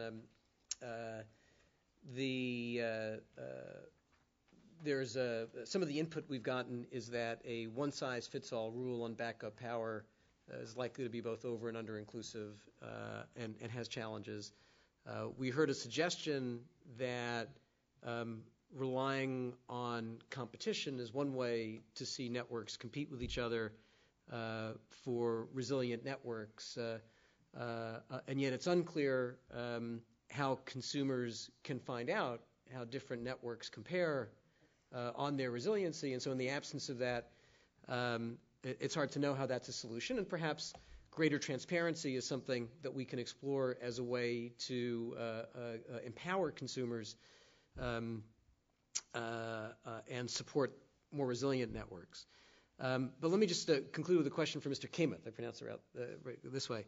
From a consumer preparation perspective on the power side, what would you want consumers to know, both in preparing for a disaster or immediately after a disaster, that could help them prepare for and respond to disasters, given the challenges around power and communications? Right. Very briefly, keep your devices charged as much as possible.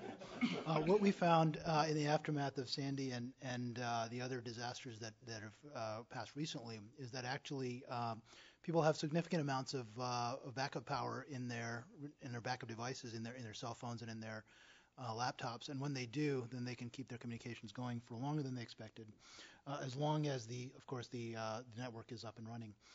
So if there's anything that we would draw from that, it's really that those devices, especially your laptop, you can use your laptop to charge your cell phone. So keep your laptop charged, and that's a good option to have some backup power. Great. Yeah, Commissioner Taylor mentioned your car. Your car is another source of power. I'll mention briefly that after one of the first disasters that we had several years ago, I can't remember which one it was, but the FCC worked with FEMA and others to develop a set of best practices and advice for consumers. And I think all of us working together to perfect that material and to use all of our distribution channels to get those to consumers would be helpful. With that, let me thank each of our panelists, and thank you again in advance for the help that you'll provide after the session as we ask you follow-up questions and encourage you to continue to submit ideas. With that, the first panel is concluded. Let's take a 5-minute recess, and we'll begin in 5 minutes with the second panel.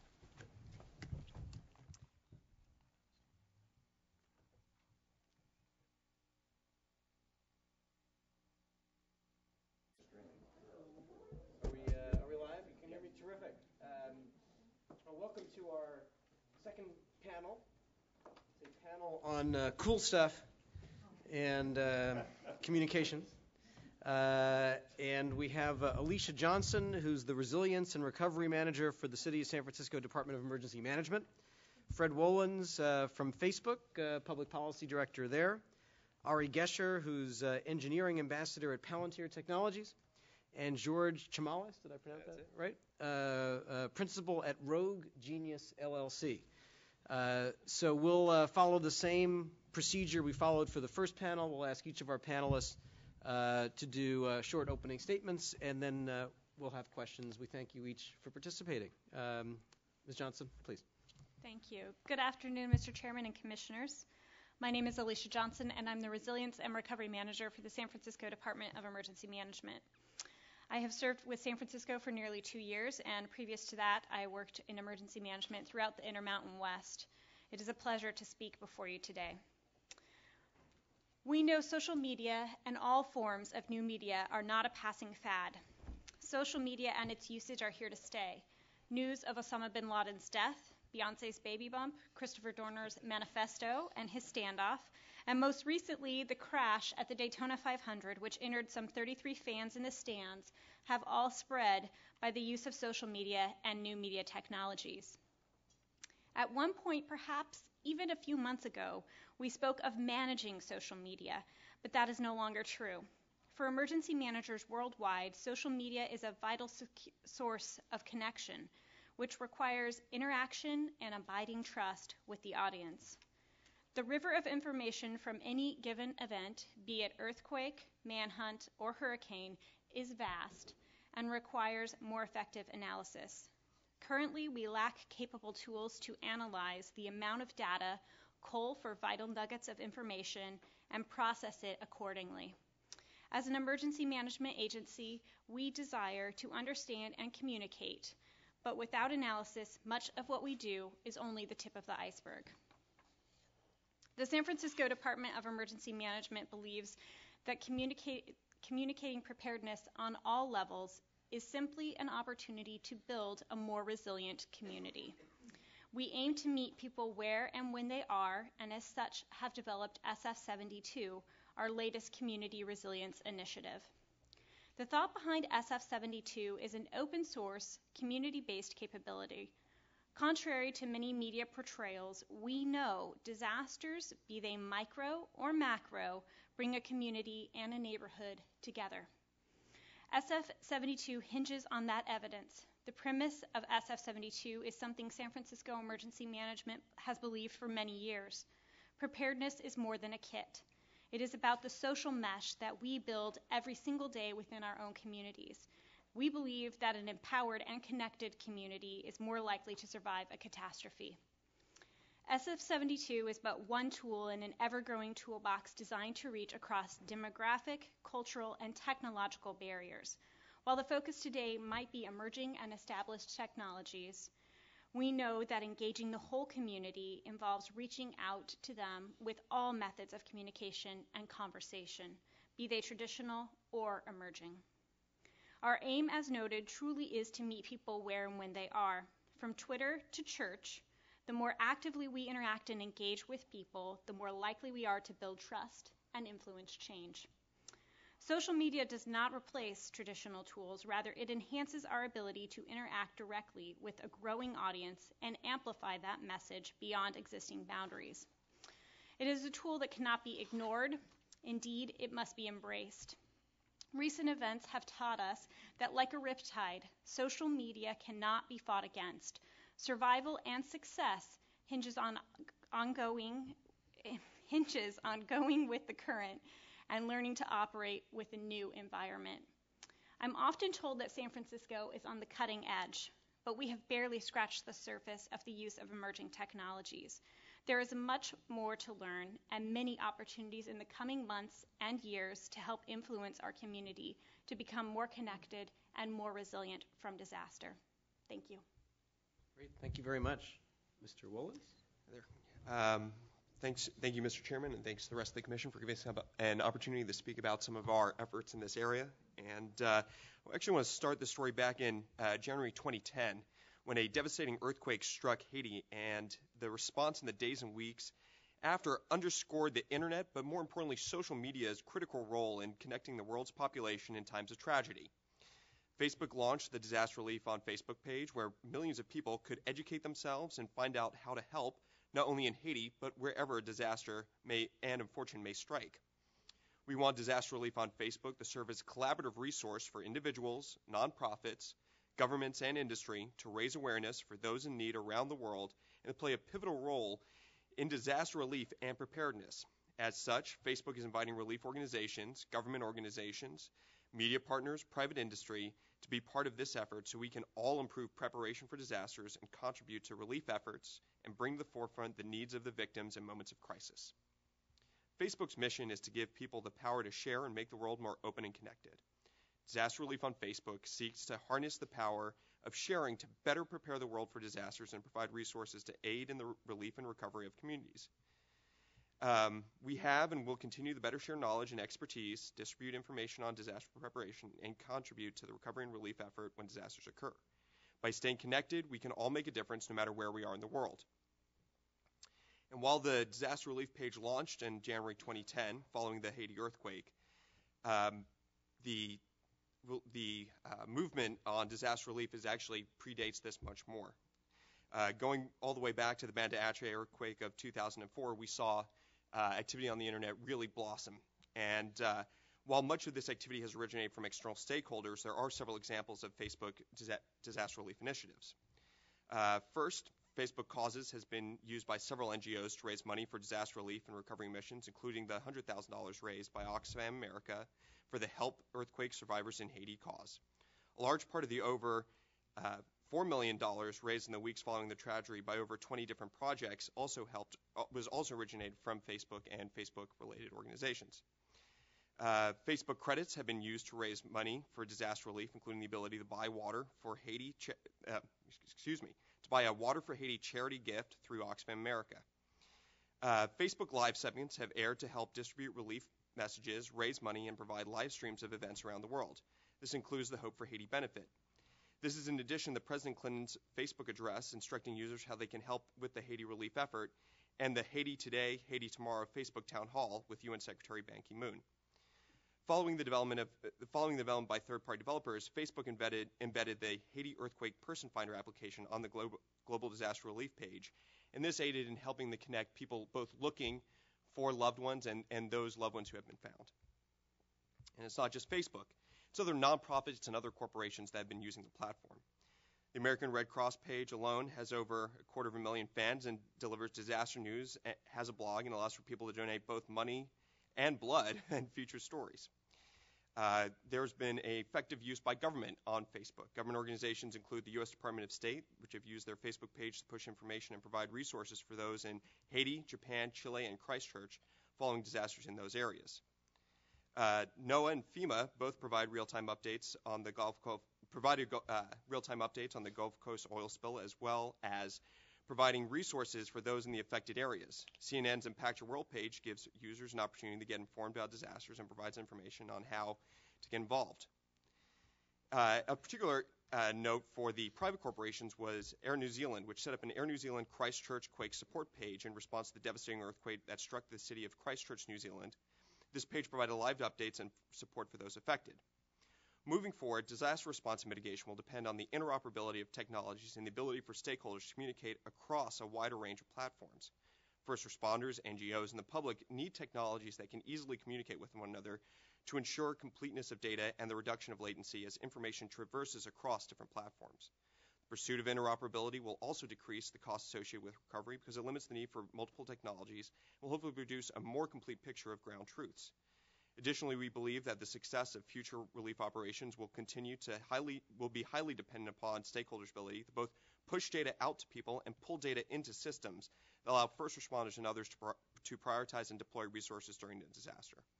By employing a multi-stakeholder approach that is premised on widely adopted, interoperable technologies that focus on ease of use, for consumers, we can benefit all people at any stage of disaster, whether it's preparation, response, or resiliency building. We look forward to working with the FCC on this issue and hope we can help those in need when the worst has occurred. Thank you very much. Mr. Gesher. My thank you to the chairman and the commissioners for being able to talk on this very important topic. Palantir Technologies is a software company based in Palo Alto, California.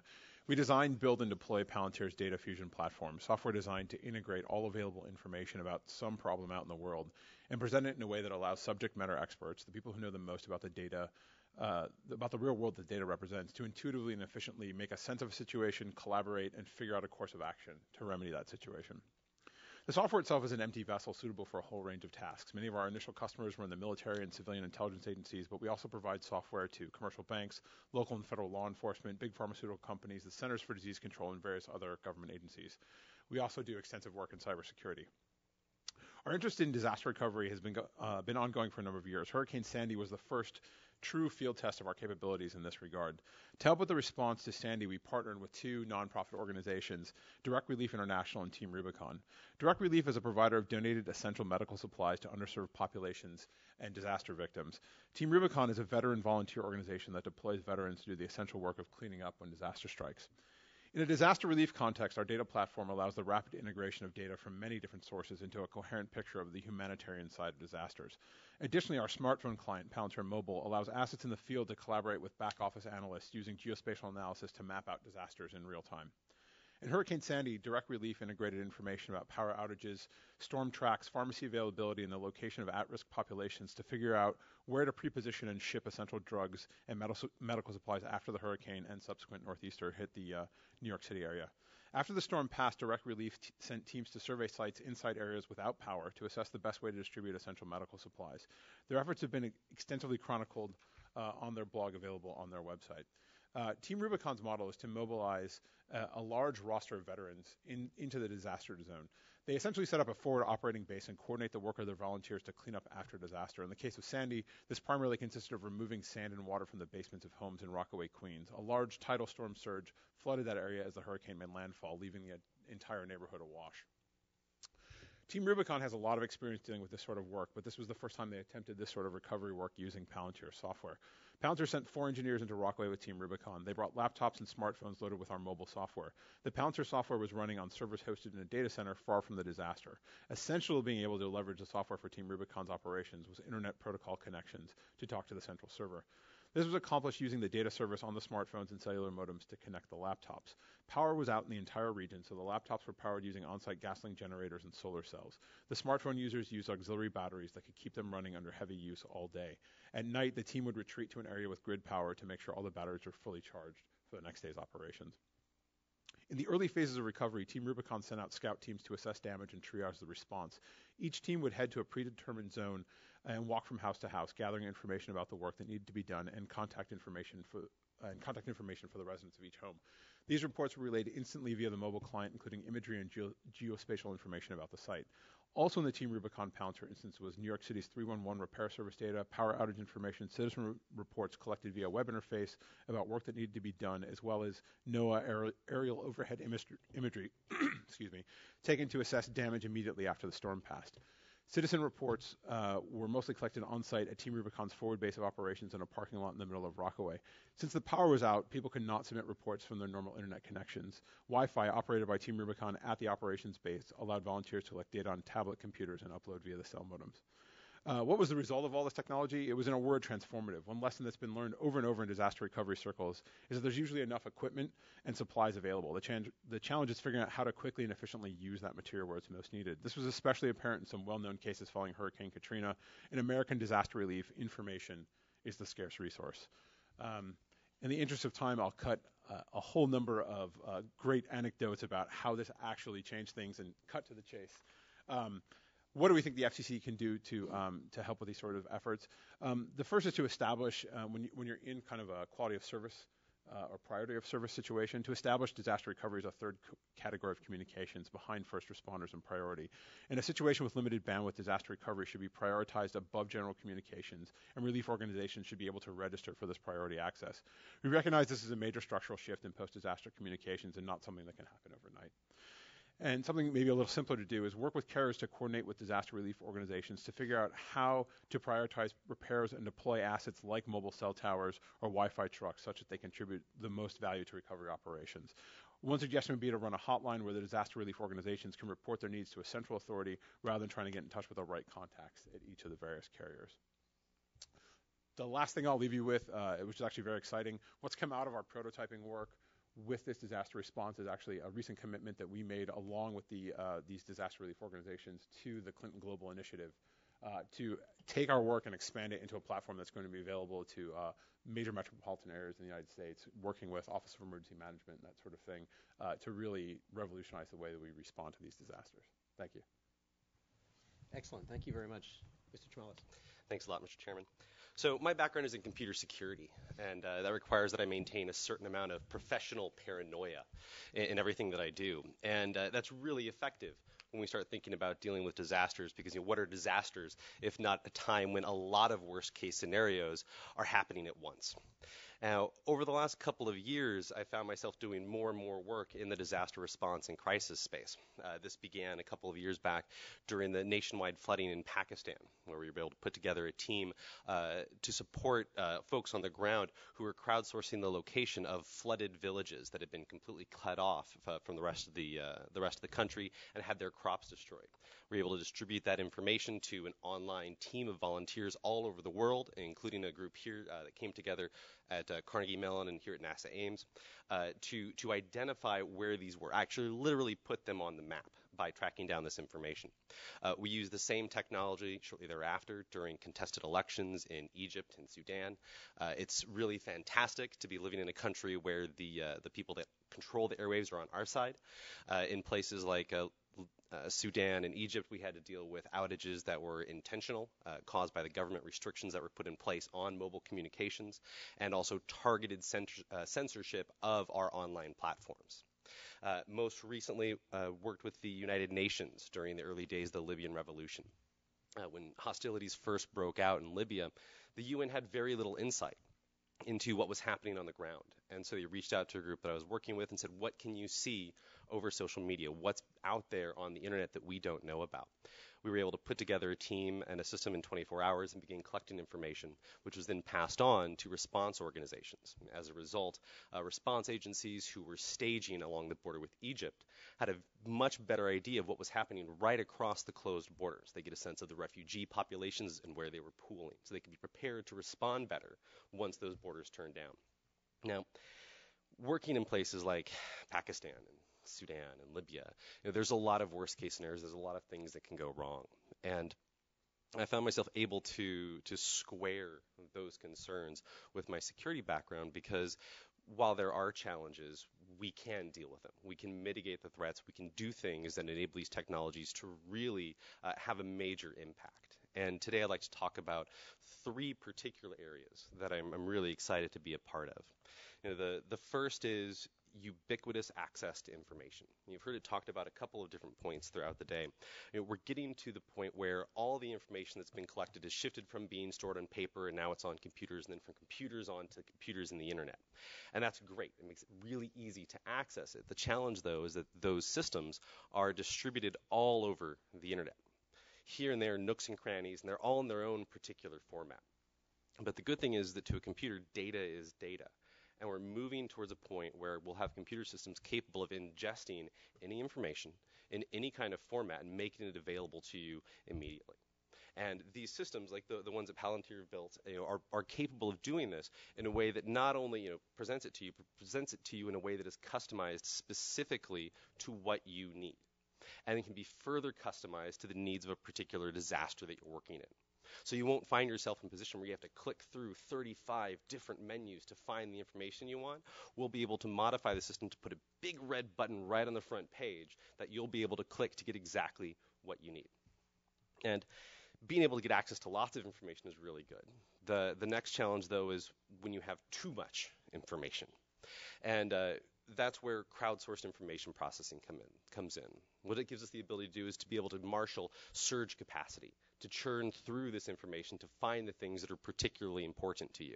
So we'll be able to separate the signals from the noise and get you that information, which is really critical as soon as it's out there, despite the millions of other messages that aren't relative. And together, these types of communications makes it possible to turn citizens in the ground during disasters from victims into assets. But we think we can do better than that. We want to turn citizens on the grounds into partners. They have the ability to not only produce information, but to be queried, for you to be able to ask information to them, to find out information that you don't have in place of the existing response organizations. And we think that together, these new capabilities are really going to have a revolutionary effect on the ways in which we deal with disasters. And we're going to get to the point 10 years from now where we wondered how we ever made do without them. And on behalf of myself, my fellow earthquake living area Californians, I'd like to thank you and the rest of the Commission for the opportunity to have this discussion. Thank you. Great. Thank you very much to each of you. Let's start with Commissioner McDowell on questions. Thank you, Mr. Chairman. And I see that we're starting to run out of time, but also in the spirit of sequestration, I'm going to use 2.3% less time. And hopefully that won't be catastrophic. So I do want to thank all of you, and then you as sort of the faces representing thousands of others here in California and throughout the country who are working on new technologies that, as you're designing them, may have the intent initially of saving lives in the case of emergencies, but also there might be technologies being produced that no one's actually thought that might be a nice byproduct. So that's one of the great things of innovation. I want to thank each of you for being here. Ms. Johnson, I'd like to talk to you. It ends up, according to the chairman, I was the first FCC commissioner to text to 911 in Durham, North Carolina. Thank you. That and $3 will get you a cup of coffee at Starbucks. But so can you elaborate a little bit on what might be happening in San Francisco, or more broadly, if you know, state of California, in those abilities? I'm not able to elaborate on the state of California, but in San Francisco specifically, we have not moved to a technology that will allow text-based 911. There are some discussions, but nothing concrete. So is there anything we can do or maybe stop doing to help you with that? I think one of the major things that can be done is really, frankly, more research into the capabilities, and then also more discussion with vendors who provide computer-aided dispatch capabilities to help make that feasible.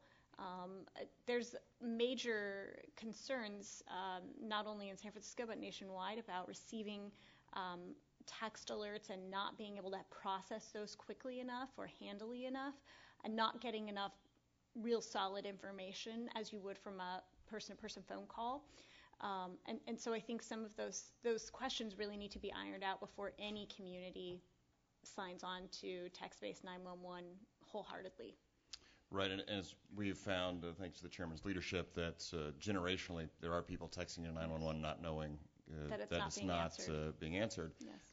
And it's generationally more people are texting than using voice communication. So hopefully, public safety answering points can catch up. So the other category of questions, and I want to make sure I'm within my sequestration budget, but has to do with social media. So interestingly, yesterday I had breakfast with the San Francisco area broadcasters, and we were discussing the tragic shootings in Santa Cruz that happened this week, and how they were trying to find out in real time, what was happening, and trying to get some journalists on the scene as quickly as possible. But the first thing they do before they can do this is they go onto social media, and they had no idea that we were going to have this panel. Actually, they were saying how much disinformation was out there, and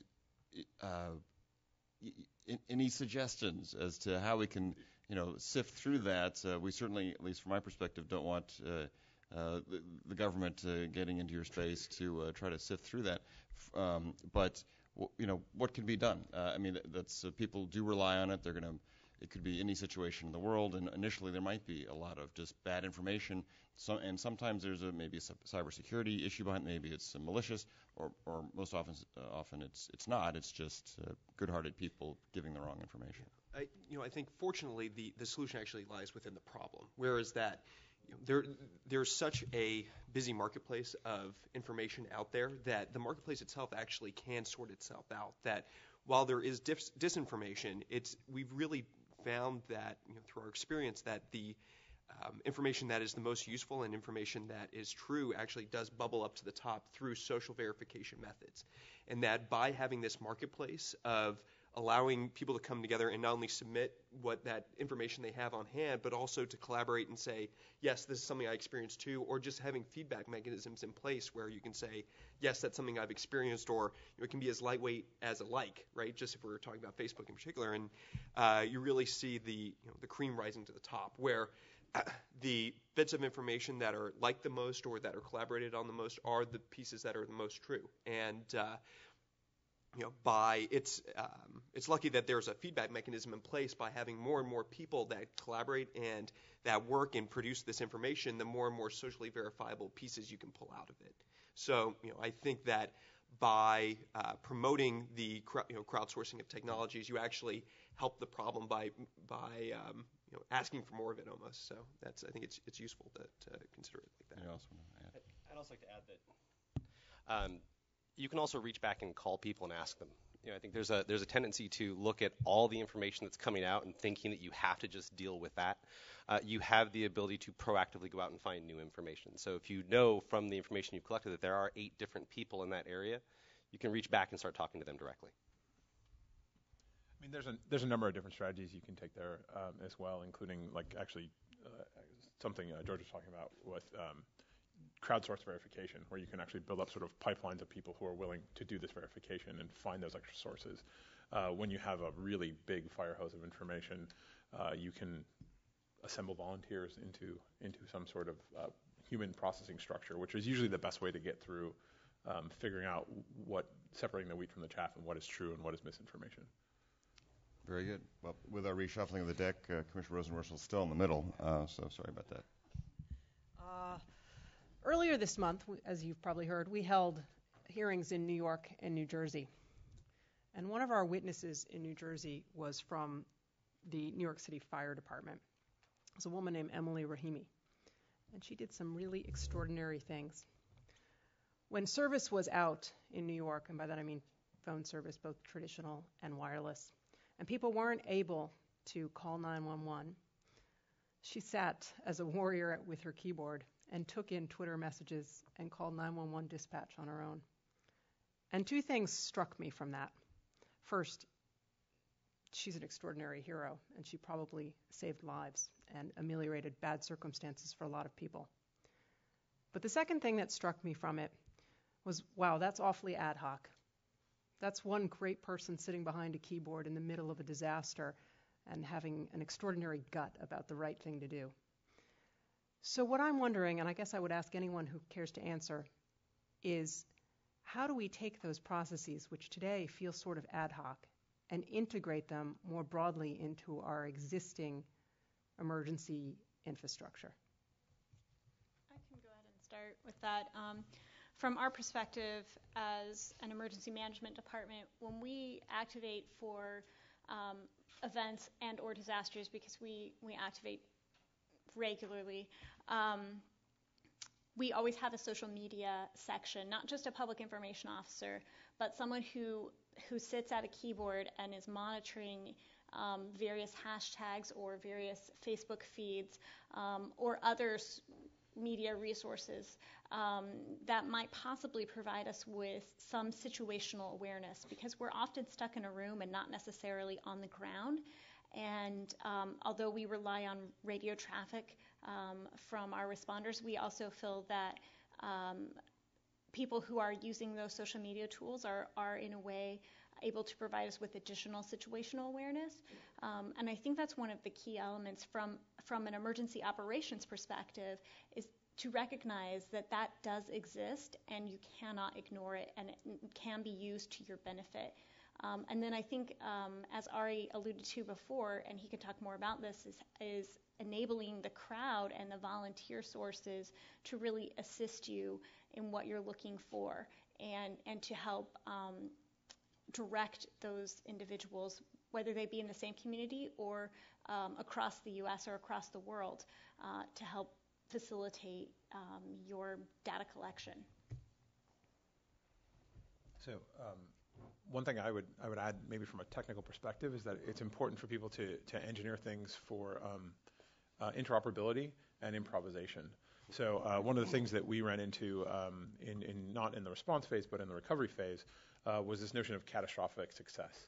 So you're Team Rubicon, you've got your 100 volunteers, you're doing very well, and someone shows up with 1,000 volunteers on buses. What do you do? How do you even figure out what to do? Given that they had all their information already in a system that could let them easily query it, one of our programmers actually sat down in the space of about an hour and was able to slap a geo-clustering algorithm on top of our platform. Now, the platform itself took 100 engineering years to build. It's a huge investment, but it was built so that you can improvise on top of it.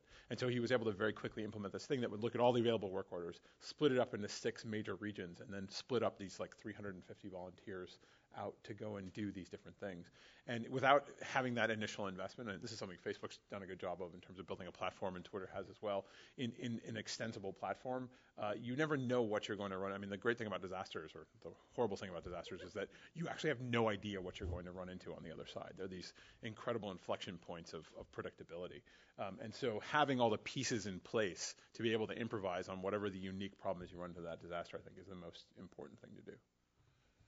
And just really quickly in the last minute, it's a fantastic story out of New York, and the fascinating thing that I hear when I think about that is she was acting as a dispatcher, and there is an extensive body of knowledge and information available on how to act as a dispatcher. What there isn't is how to act for a dispatcher as a dispatcher who is processing information from social media. That introduces new challenges in the flood and the separation and how you deal with it, but also a significant number of new opportunities. And so I think that adapting the existing processes to take advantage of those new opportunities gives us a place to build from and towards. Thank you. Commissioner Pai? Thanks, Mr. Chairman. My first question is for Ms. Johnson. One of the things that I find appealing about your platform is that you have the ability to reach vulnerable communities, such as those with disabilities and language minorities. And arguably, there's no place more in need of that functionality than San Francisco. In terms of language minorities, for example, I understand that 18% of residents speak Chinese at home, 11% speak Spanish, 4% speak Tagalog, 2% speak Russian, and 1% speak Vietnamese. I mean, that alone is over 1/3 of the population. So I guess my question is, what do you believe your platform enables you to do uniquely to address the needs of disabilities, language minorities, and others who are especially vulnerable during emergencies? I think that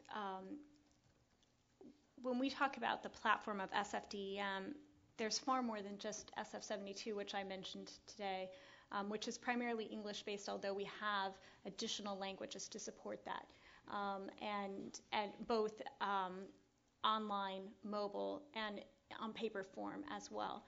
And then the language line that I believe you mentioned earlier, our 911 services use that as well. And so there are really deep connections in terms of embracing the diversity that San Francisco brings, and also what that means for the message.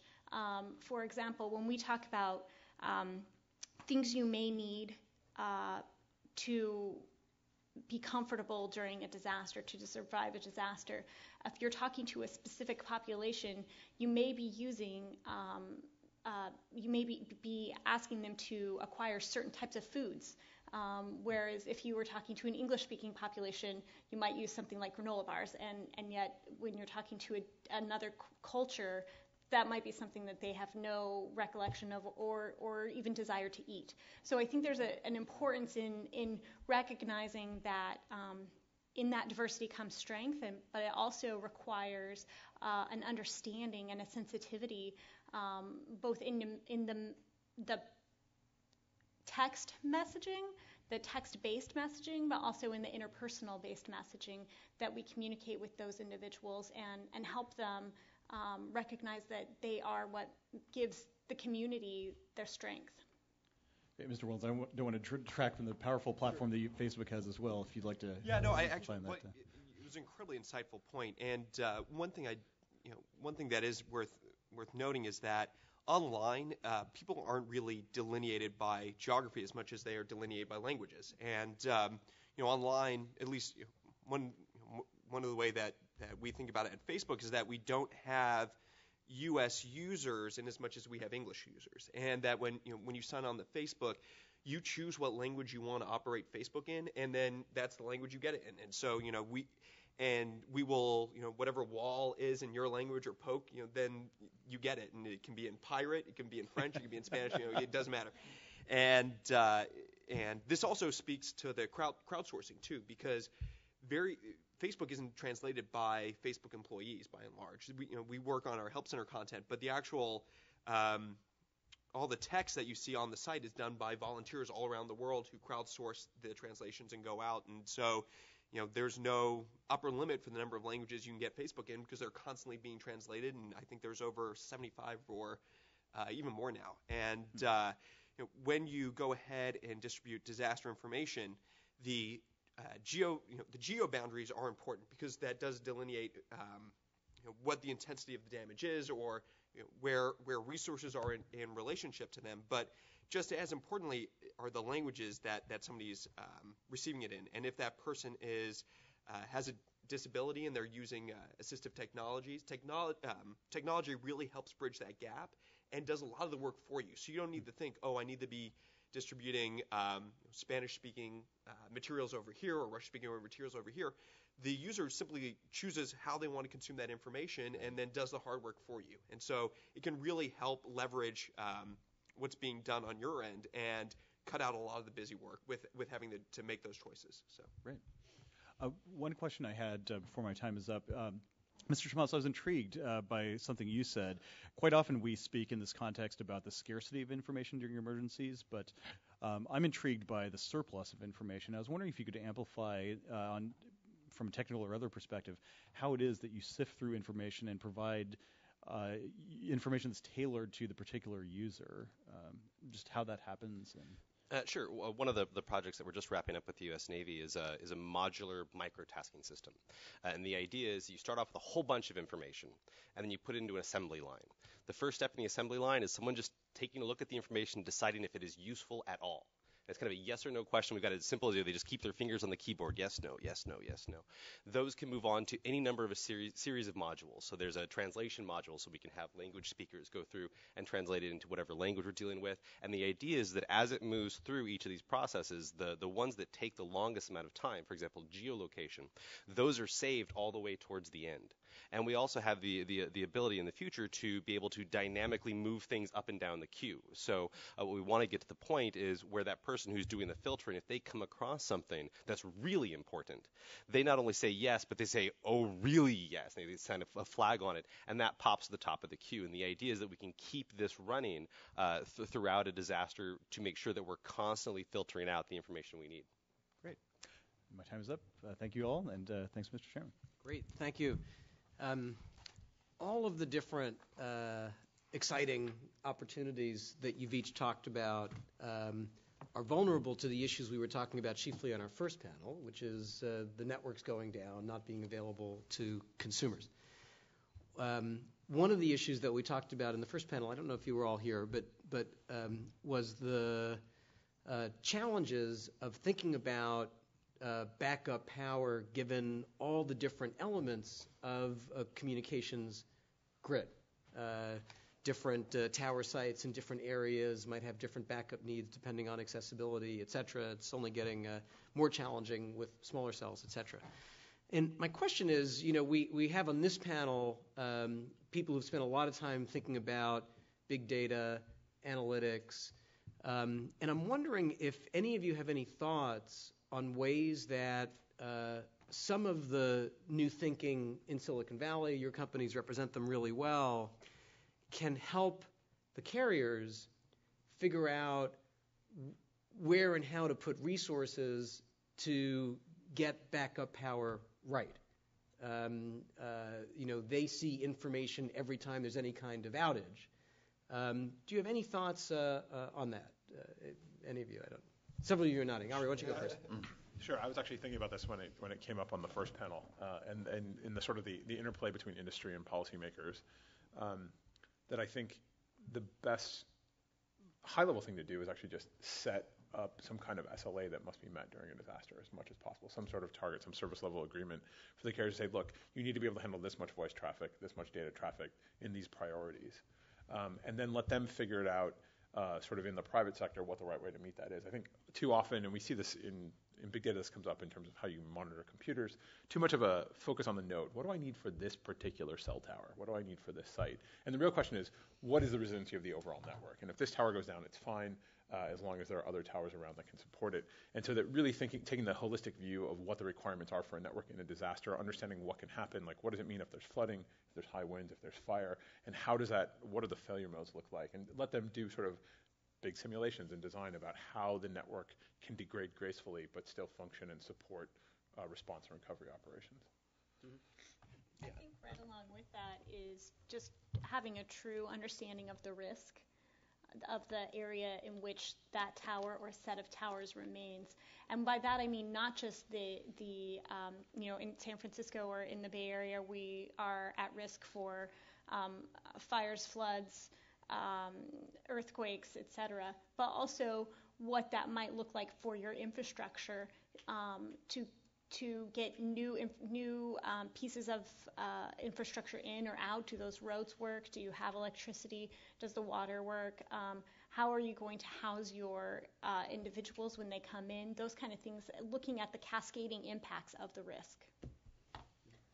I don't think I can be terribly helpful on the solution to the problem, but just in conceptualizing the problem itself, I think that there's the reflection of how the network looks versus when it's fully operational. But trying to get the network back to fully operational may not be the best answer. Maybe it's a case of you need to execute against what people need, and what people need may not be exactly what you had before disaster, but it may be something different. And by really trying to tap into, whether it's social media, whether it's 911 calls, maybe it's traditional media, that people are telling utilities, they're telling the government what they need and where they need it, and just being able to tap into that stream of information may help better conceptualize what the problem is. And I'm sorry, I can't really help on the solution. But let me ask you. Let me flip it. Your remarks were focused on disaster relief and the things that are happening at Facebook and that others of you are working on are really amazing. Let me ask about sort of a neighboring area, which is consumer preparedness. There's some basic things that you'd think we'd all know, but we forget, and it would be helpful to be reminded about. Charge your devices, your car is an option, etc.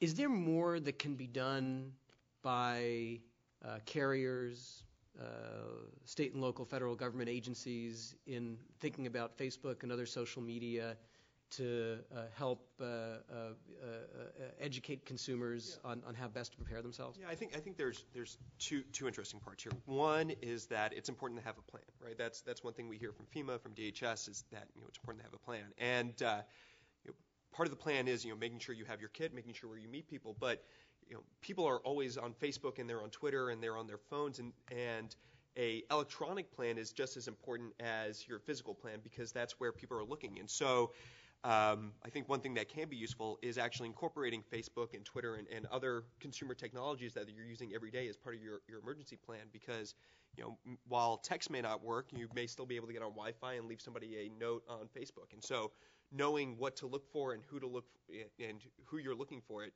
can help. And you have things like telephone trees, so maybe you should have a Facebook Messenger tree or Facebook wall tree or Twitter tree or whatever it is. And so I think there are ways to think about how you take technologies that consumers are using every day and incorporating them into that plan. I think that's one. And then on the second point is that one thing that Facebook excels at, and one thing we try and pride ourselves on, is just making the world more social, making the world more open and connected. And I think that you can apply that to disaster preparation. And it may be as simple as encouraging people to have a social experience when they prepare. I prepared, and here are my friends that helped me prepare. Or it could just be as simple as a FEMA app for Facebook, where it's like Fred and however many of his friends prepared for this disaster.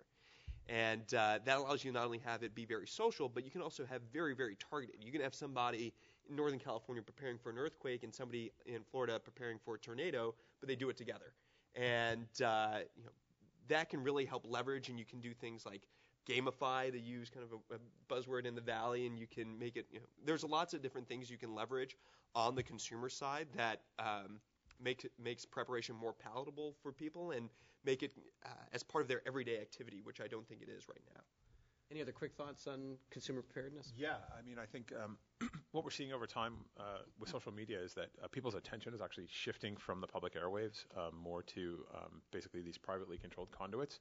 And I think government doesn't have the same lever that it does to do things like public service announcements, which you can say this portion of your broadcast must be used for sending out things like, hey, are you prepared for this earthquake? It'd be a good thing, and it may be out of the purview of the FCC, but to think about how you replace that missing resource in plugging up people's attention to get those messages out for preparedness. And it might be something that Facebook can do in a philanthropic capacity or something like that, but it's definitely this dwindling resource of attention. I'd say that disasters offer the opportunity to get prepared for the next disaster. There was a significantly large crowdsourcing effort done during the Haiti earthquake to collect information from over SMS from people on the ground. And over time, that effort, as they moved into response and recovery, was picked up by a local Haitian organization, which kept the system online where it was in place in time for the cholera outbreak. And so people were aware of it, they knew how to use it, and it was staffed with people who knew what they were doing. And I think that these types of technologies do give us the opportunity to not only work once, but then establish the networks and the standards of operation that can be used for the next disaster as well.